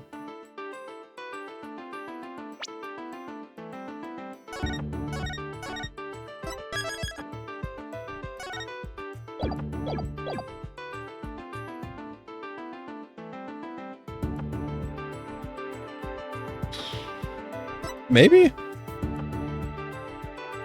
But the problem is it says the defendant used a different weapon.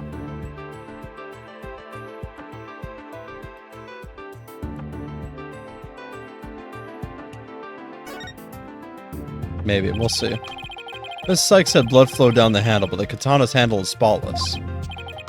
So, doesn't it follow that the defendant must have used a weapon other than the katana? What are you up to this time?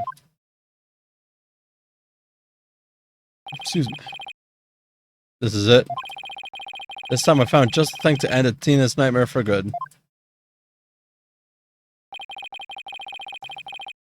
The weapon that took Dr. Sykes' life was the katana, that much is for sure.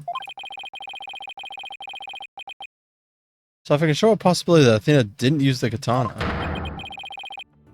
it could help me prove her innocent.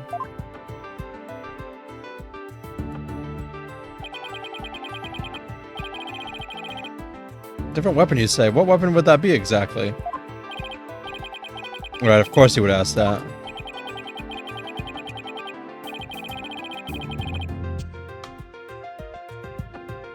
I can see you're floundering, Mr. Wright.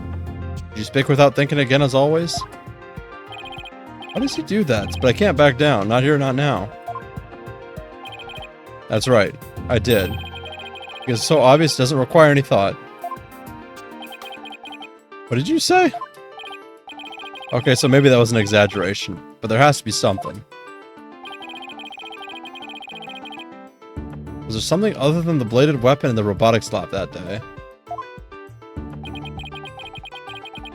Maybe there's something in one of the crime scene photos. The toolbox? Probably. Wait a minute, there is something. There's a high probability that that was in the lab. I don't have that particular weapon in here in evidence right now, but I do have a piece of evidence just like it. Other than the katana, this is another blade that may have been at the crime scene. Take that! But that's the murder weapon in the Clay Terran case. Yes, this is the knife that took Mr. Terran's life. But there must have been a knife just like this at the scene 7 years ago as well. Toolkits containing utility knives like this are issued to Space Center employees. And the robotics lab especially would naturally have one of these around. Objection!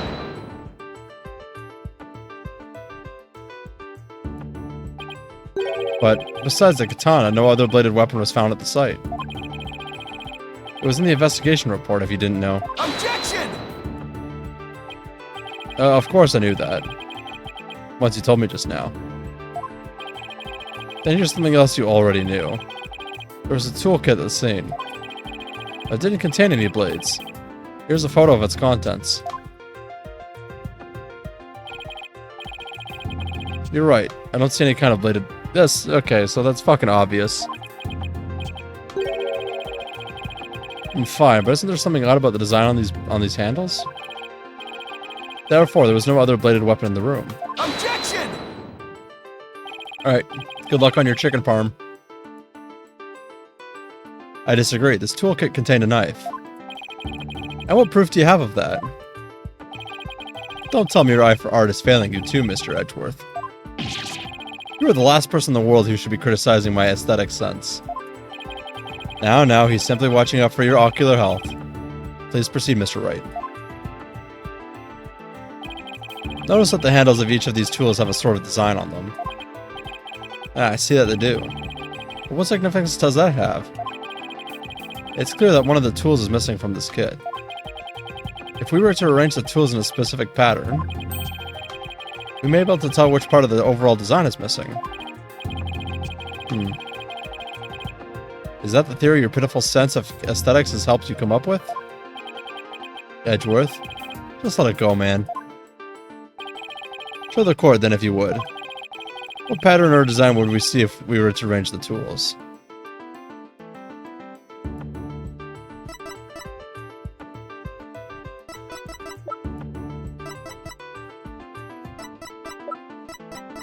I'm going to assume this one because it has... Take that! And what design is this supposed to represent? The Gyaxa logo, Your Honor. It's on all of the Space Center documents and pamphlets. As you're aware, Gyaxa is a program that operates the Cosmos Space Center. Look at how brightly the Gyaxa logo shines on the sunlight above the entranceway. I really dig the stars and rocket motif it's got going. Gyaxa, huh? Isn't that the name of the Federal Space R&D program? I think I see it now, but... Yes, with just the tools shown in this photo, the red A part of the logo is missing. And this is where the murder weapon from the Terran case comes into play. If we were to place the utility knife in the open slot...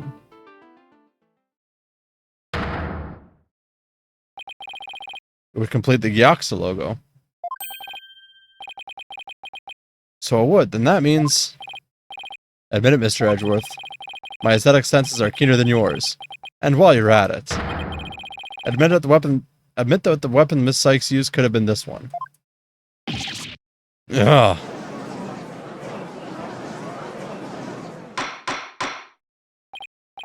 Order in the court. Miss Sykes confessed to having memory of stabbing the victim. Admittedly, Miss Sykes most likely did stab someone using the utility knife. However, the weapon used to kill Dr. Sykes was the katana. Therefore, the act of stabbing that Miss Sykes remembers couldn't be that of Dr. Sykes.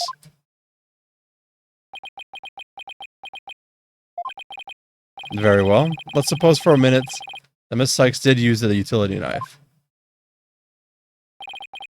Tell me, How does that change anything? Come again? What if the katana... Excuse me. What if the katana was the only being used as a decoy to conceal the true murder weapon? What if the real weapon that took the victim's life was the utility knife? Don't be ridiculous, or are you changing the premise of your entire argument?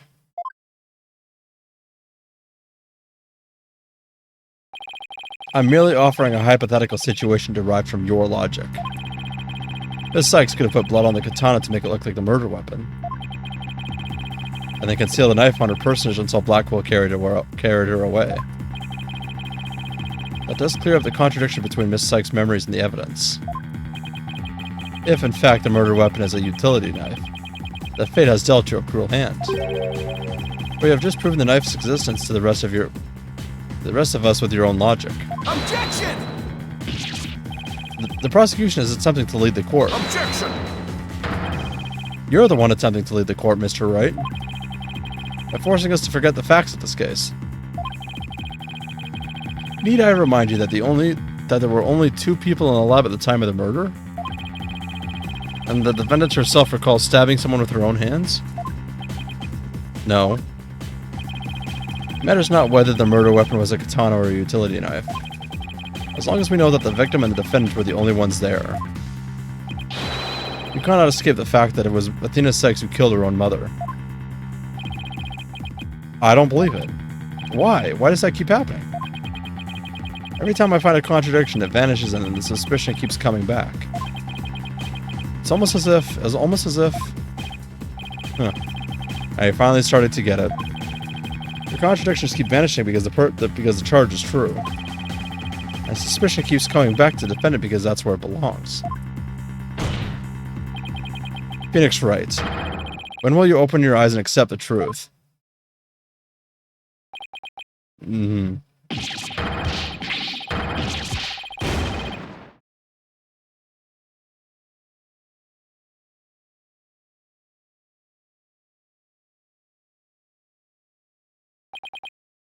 Ugh.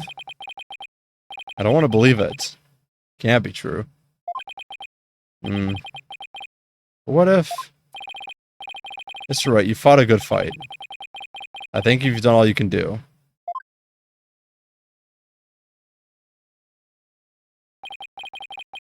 Is giving up really the only option?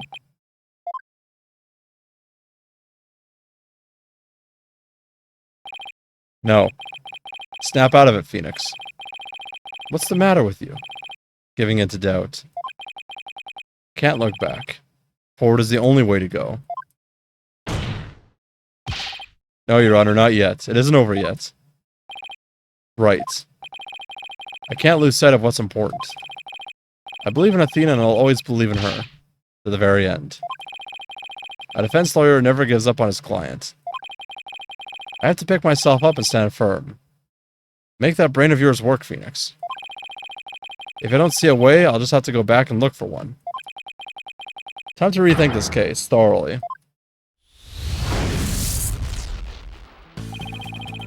I can see the fact that Athena must have stabbed somebody with the utility knife. This must have been what Ponko witnessed as Athena's hug. Prosecutor Blackwell didn't see the knife at the scene. This means that someone must have removed it from the lab before he arrived. Who could have taken the utility knife from the lab?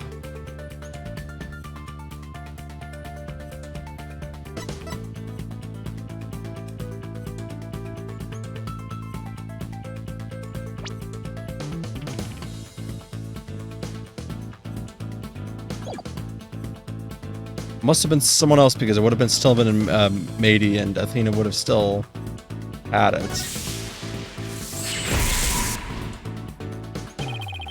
If I trust in Athena, then I have to conclude that there was a third person at the scene. According to Ponko's testimony, Athena and her mother were the only 2 there. So then, how did this third person manage to escape Ponko's detection? I don't know, this person must have fooled Ponko's facial recognition by covering their own face. Oh, wait a minute, Ponko has a heartbeat. The detection system too. Even if they covered their own face, Ponko would have still detected their presence. But she wouldn't be able to tell who they were. Wait, that's it. The culprit could have covered their face and posed as which person to avoid detection.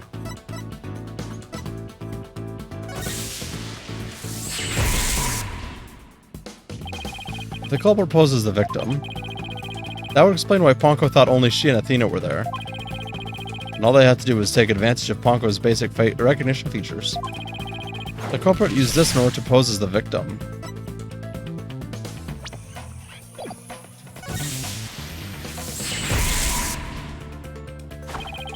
The culprit could have posed as the victim by wearing her jacket with the ID tag on it.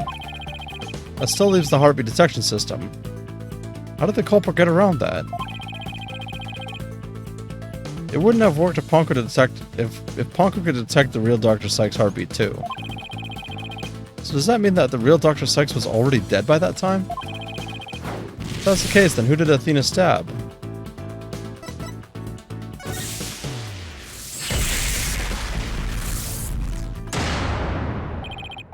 That's it. The person Athena stabbed wasn't Dr. Sykes. It was the person who murdered her and then pretended to be her. The real culprit.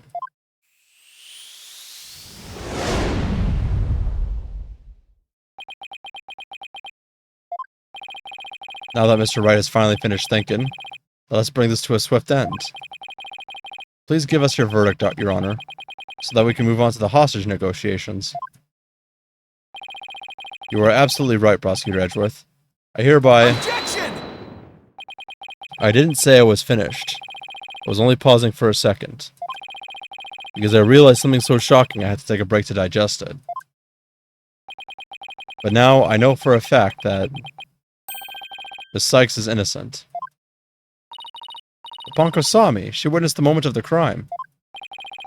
Yes, Ponko did witness something. She saw the hug. In other words, the moment you used the utility knife.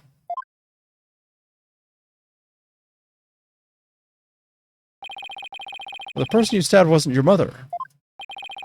What are you saying, Mr. Wright? The answer is simple. The person Miss Sykes stabbed was a third person, posing as Dr. Sykes. What? Objection! Do you really expect us to swallow that, Mr. Wright? According to the robot's statements, there was no third person there. Did you really think that I wouldn't see through your ludicrous grab for time? Objection! After all we've been through, Mr. Edgeworth, I'm disappointed. Don't you know by now that a smile of mine means I have absolute confidence? Ha! You make that poise all the time, regardless of the facts. Ponko's strange malfunction. Mr. Terran, you look pale. Shall I help you to the sickbay? Mr. Terran, but that's Apollo you're talking to. Oh, this hunk of junk here is mistaking Apollo for Clay. Maybe Apollo is possessed by Clay's ghost.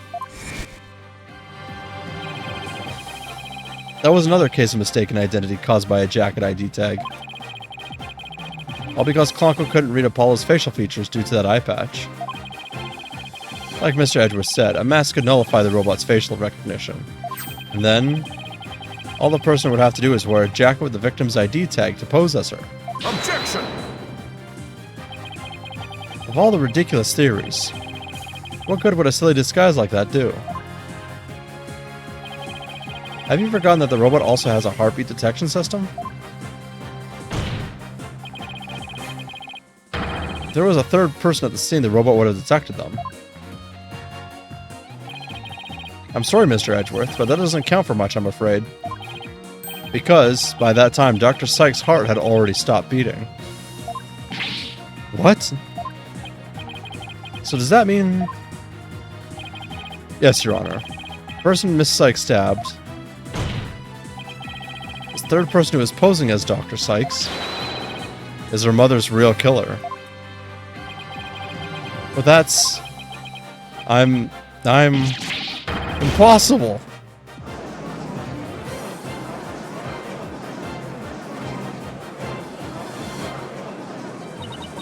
A mask? The person I stabbed was wearing a mask?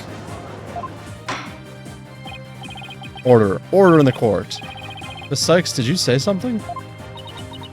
A mask? Yes, I remember, Athena? What is it? I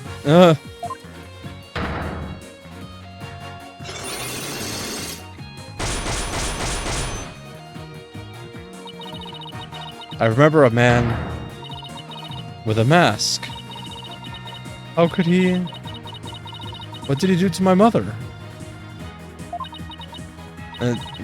My head. Sykes, are you alright? Got back at a good bit. Yep.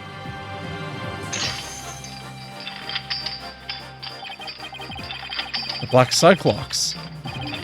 They're breaking.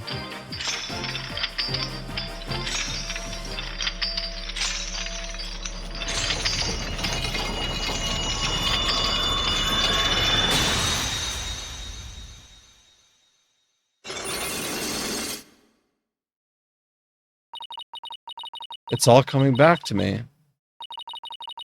Everything that happened the day my mother was killed, was murdered. Fuck.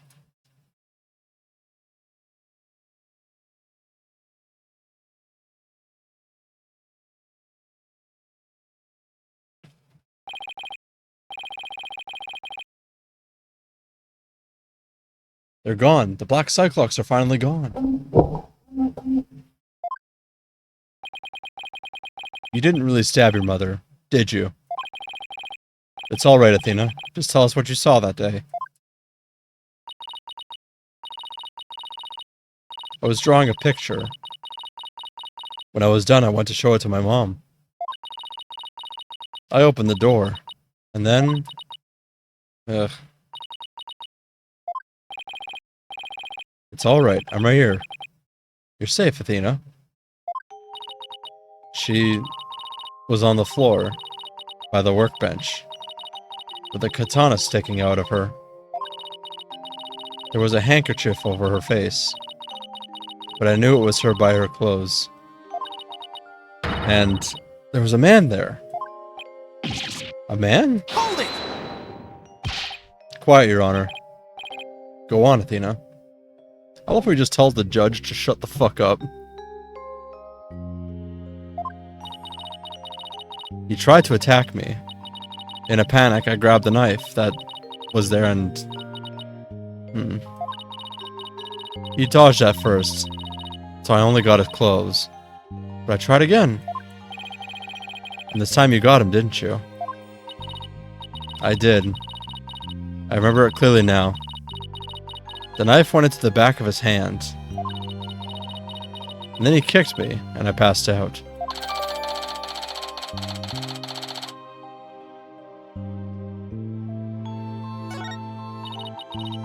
When I came to, my mom wasn't moving. I had to do something. I had to fix her, I thought. So I asked Ponko to move her to the operating table.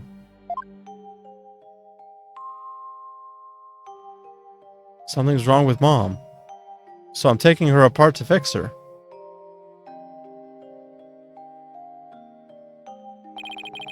So that's why she said that. Your Honor, as you can see, the defendant has just given us critical new testimony. A man was there before Miss Sykes arrived. A man who covered the victim's face. And put on the victim's jacket. This man is the real culprit. Miss Sykes, do you have any idea who this man was? No. I'm afraid I don't. A few moments ago, Miss Sykes mentioned a mask. Athena, can you tell us anything about that? Yes. The mask... It was my mom's Japanese theater mask. I think it was the one hanging on the wall of the lab. God, imagine being stabbed by a person wearing that. That would be so fucking creepy.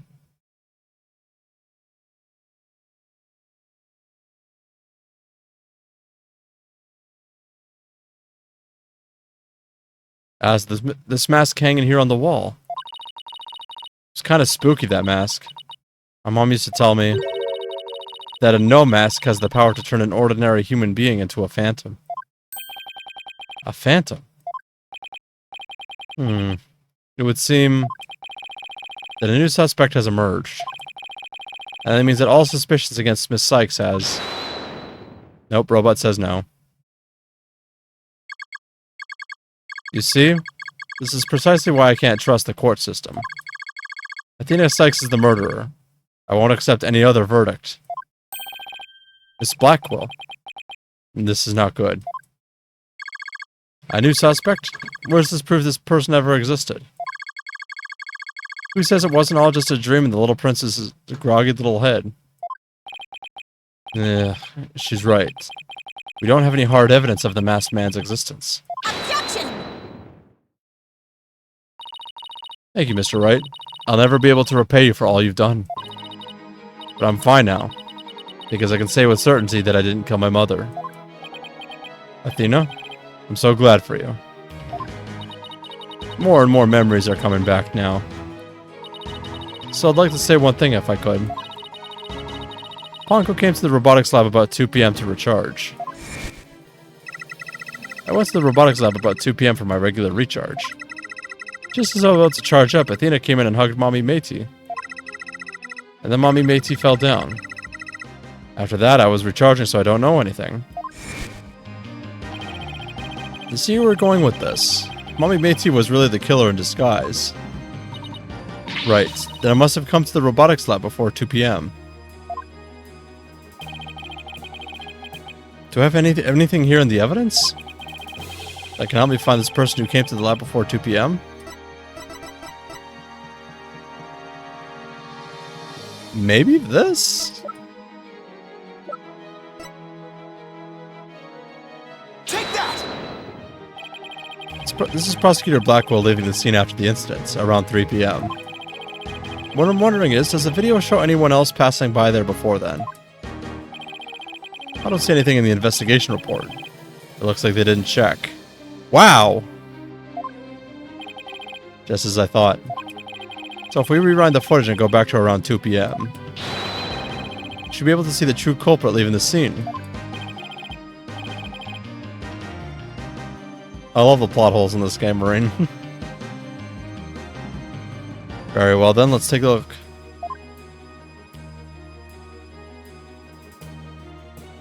There. Please stop it right there.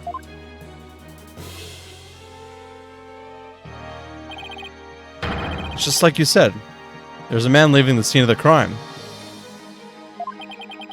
Miss Sykes. Do you remember this person? That's him, I'm sure of it. He's wearing my mother's jacket. I did. What I really wanted to see was her jacket. The jacket on display. That was Dr. Sykes?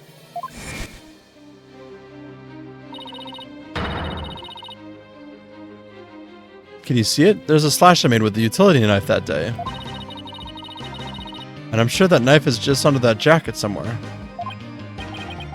So then, everything Miss Sykes said... Exactly. It proves that Miss Sykes' memories were correct. Dr. Sykes' killer arrived at the robotics lab before 2 p.m. He killed her and then hit her face with a handkerchief. Then, he disguised himself with Dr. Sykes' jacket and mask that were there in the lab. The culprit probably knew that beforehand that Ponko charged up at 2 p.m. every day. So he waited for Ponko to come to the lab for her regular recharge. By leaving Dr. Sykes' jacket on, the culprit tricked Ponko into thinking he was Dr. Sykes. Thereby making it look like she was alive up to that point in time. All to disguise the real time of death. Objection!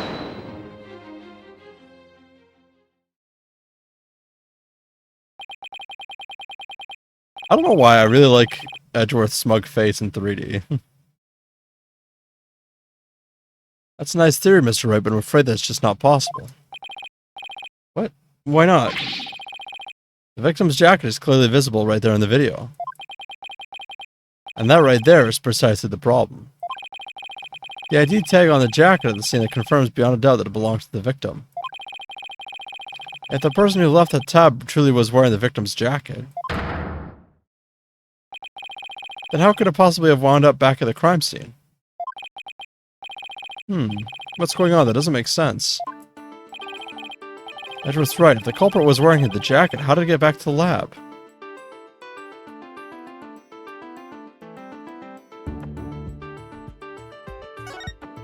The killer would have had to bring it back. The killer used the jacket as a disguise to make his escape. In order to conceal that fact, he had to get the jacket back to the crime scene. So the culprit simply returned to the robotics lab later and planted it there. Contradiction resolved. Objection!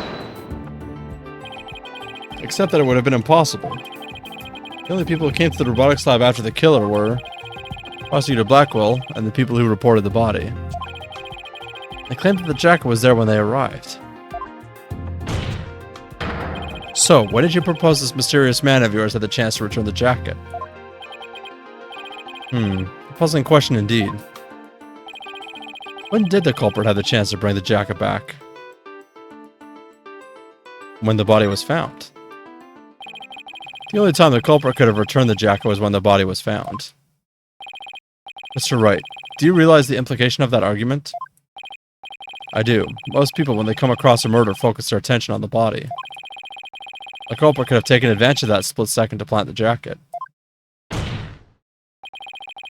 In other words, the true culprit of this case, the man known as the Phantom, was one of the first people to discover the body. I would never have thought of that.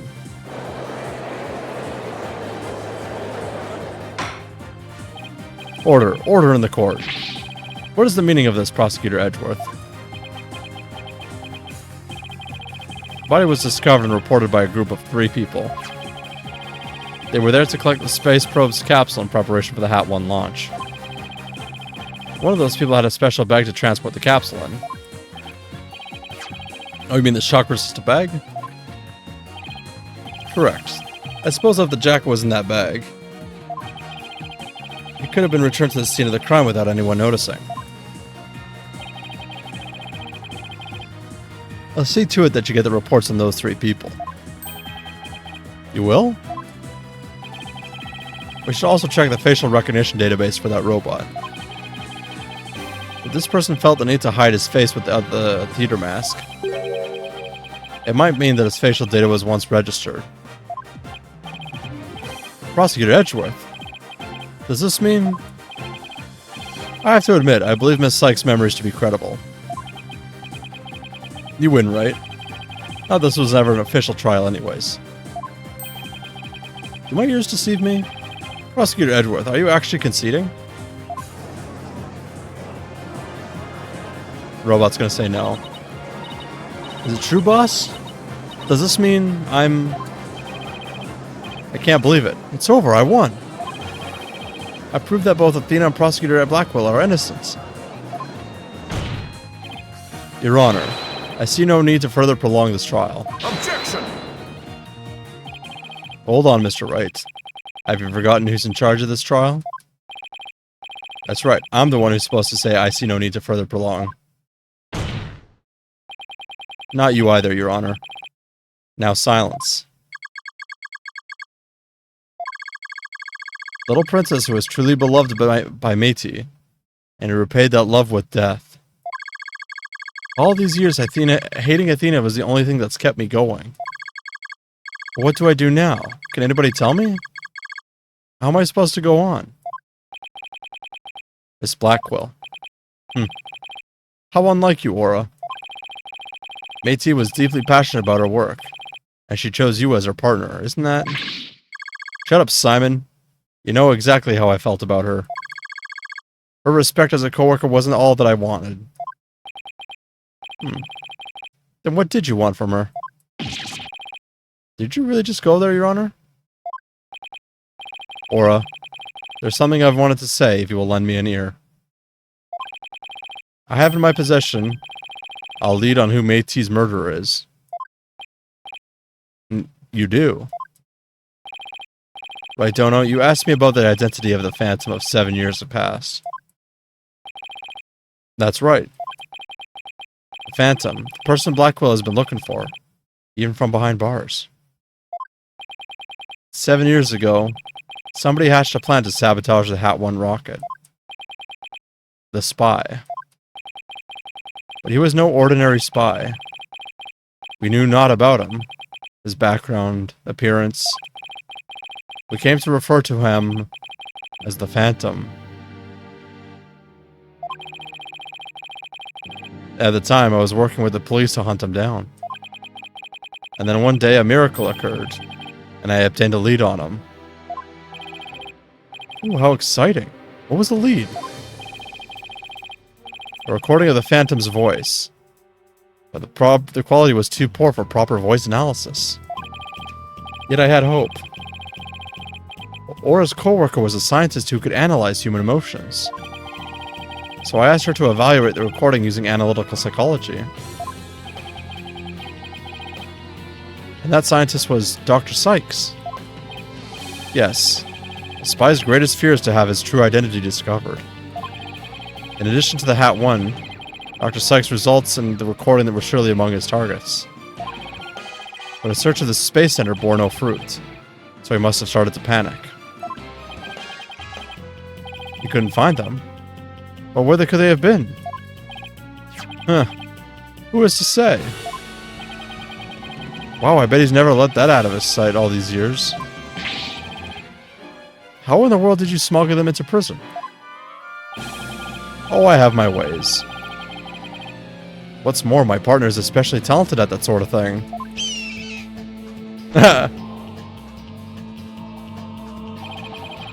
I worked to lure the Phantom by spreading rumors throughout the underworld. I was even granted permission to prosecute cases to attract the Phantom's attention. This is some wild music for this. Just try to retrieve your identity, you bloody butcher, became my taunt. And what about the results Dr. Sykes drew up for you? Was there any useful information? Here, you can see for yourself. But take good care of it. It's all I have left of my mentor.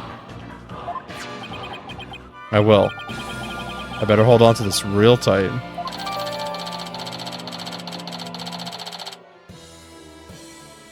Subject's emotions rarely fluctuate. He doesn't experience feelings like normal people do.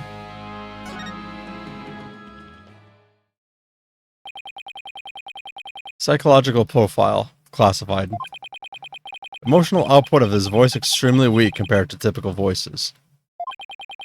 Subject deemed to have unique psychological makeup with almost no emotional fluctuation. No emotional fluctuation, huh? A spy who experiences no emotions. Not sadness nor anger, and naturally no fear. Is the very definition of a phantom. A monster with no heart, don't you see? This creature is the rot that destroyed our lives, and set what ails all of us into motion. A phantom indeed. A fitting name for the one who has brought darkness to our world. Well then. Seems a faint image of this man has started to take shape. Based on what we have learned, I'd like all of you to conduct further investigation. This is not a formal trial, but I do want to follow protocol. If I may, I'd like to hand down my verdicts and bring these proceedings to an end. Whatever. Do what you want. You'll hear no objections from me. Yes, please, Your Honor. It's over. It's finally over. Very well. In that case, Prosecutor Blackwell, could you please take the stand? As a result of this trial, your innocence has been proven. The verdict handed down 7 years ago is hereby overturned. And now, the defendant of the current trial, Miss Athena Sykes. Yes, Your Honor. Mr. Wright, thank you. Thank you for everything. Athena, you're more than welcome. If everyone is ready, I will now give my verdict.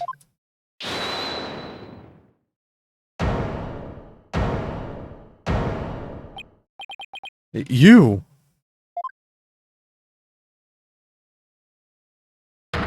Oh, Christ. Is this the final boss? Apollo! What is the meaning of this? Congratulations, Mr. Wright and Prosecutor Edgeworth. You uncovered the truth from 7 years ago, and you saved Prosecutor Blackwell. However, I can't allow this trial to end just yet.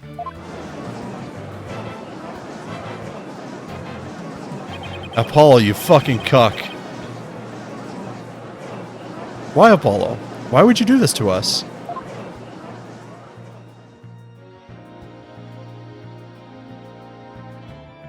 God damn it. Alright, so I guess Newbie was right. This is like the longest trial ever.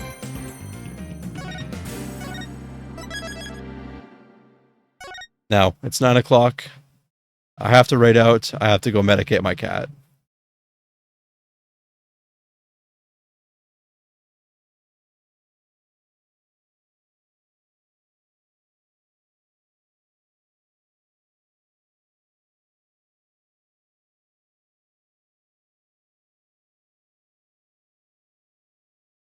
I hope he's doing better.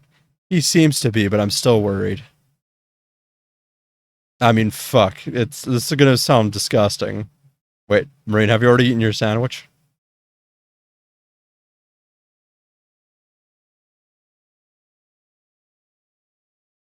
Yeah, okay. So, I'm glad it was amazing. So, I have Elohim's litter right beside my bed, just so I can keep a close eye on him. And I was just scrolling through my phone this morning on my bed, as you know, like doing things, just looking away towards the wall, and I hear the only way I can describe it is visceral farting. And I look over my shoulder, and my cat's staring at me with his head poking out of the litter, farting his head off.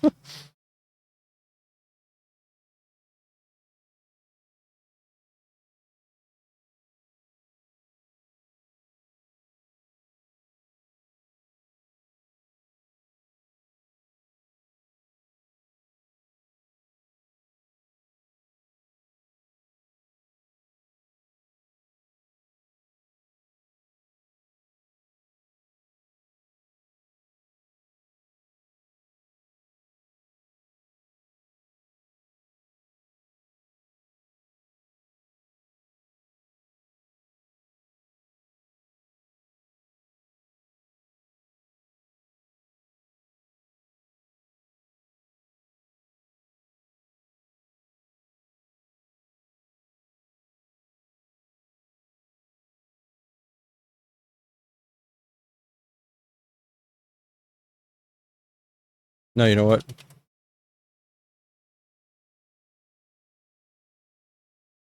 Emotionless raid, because why not?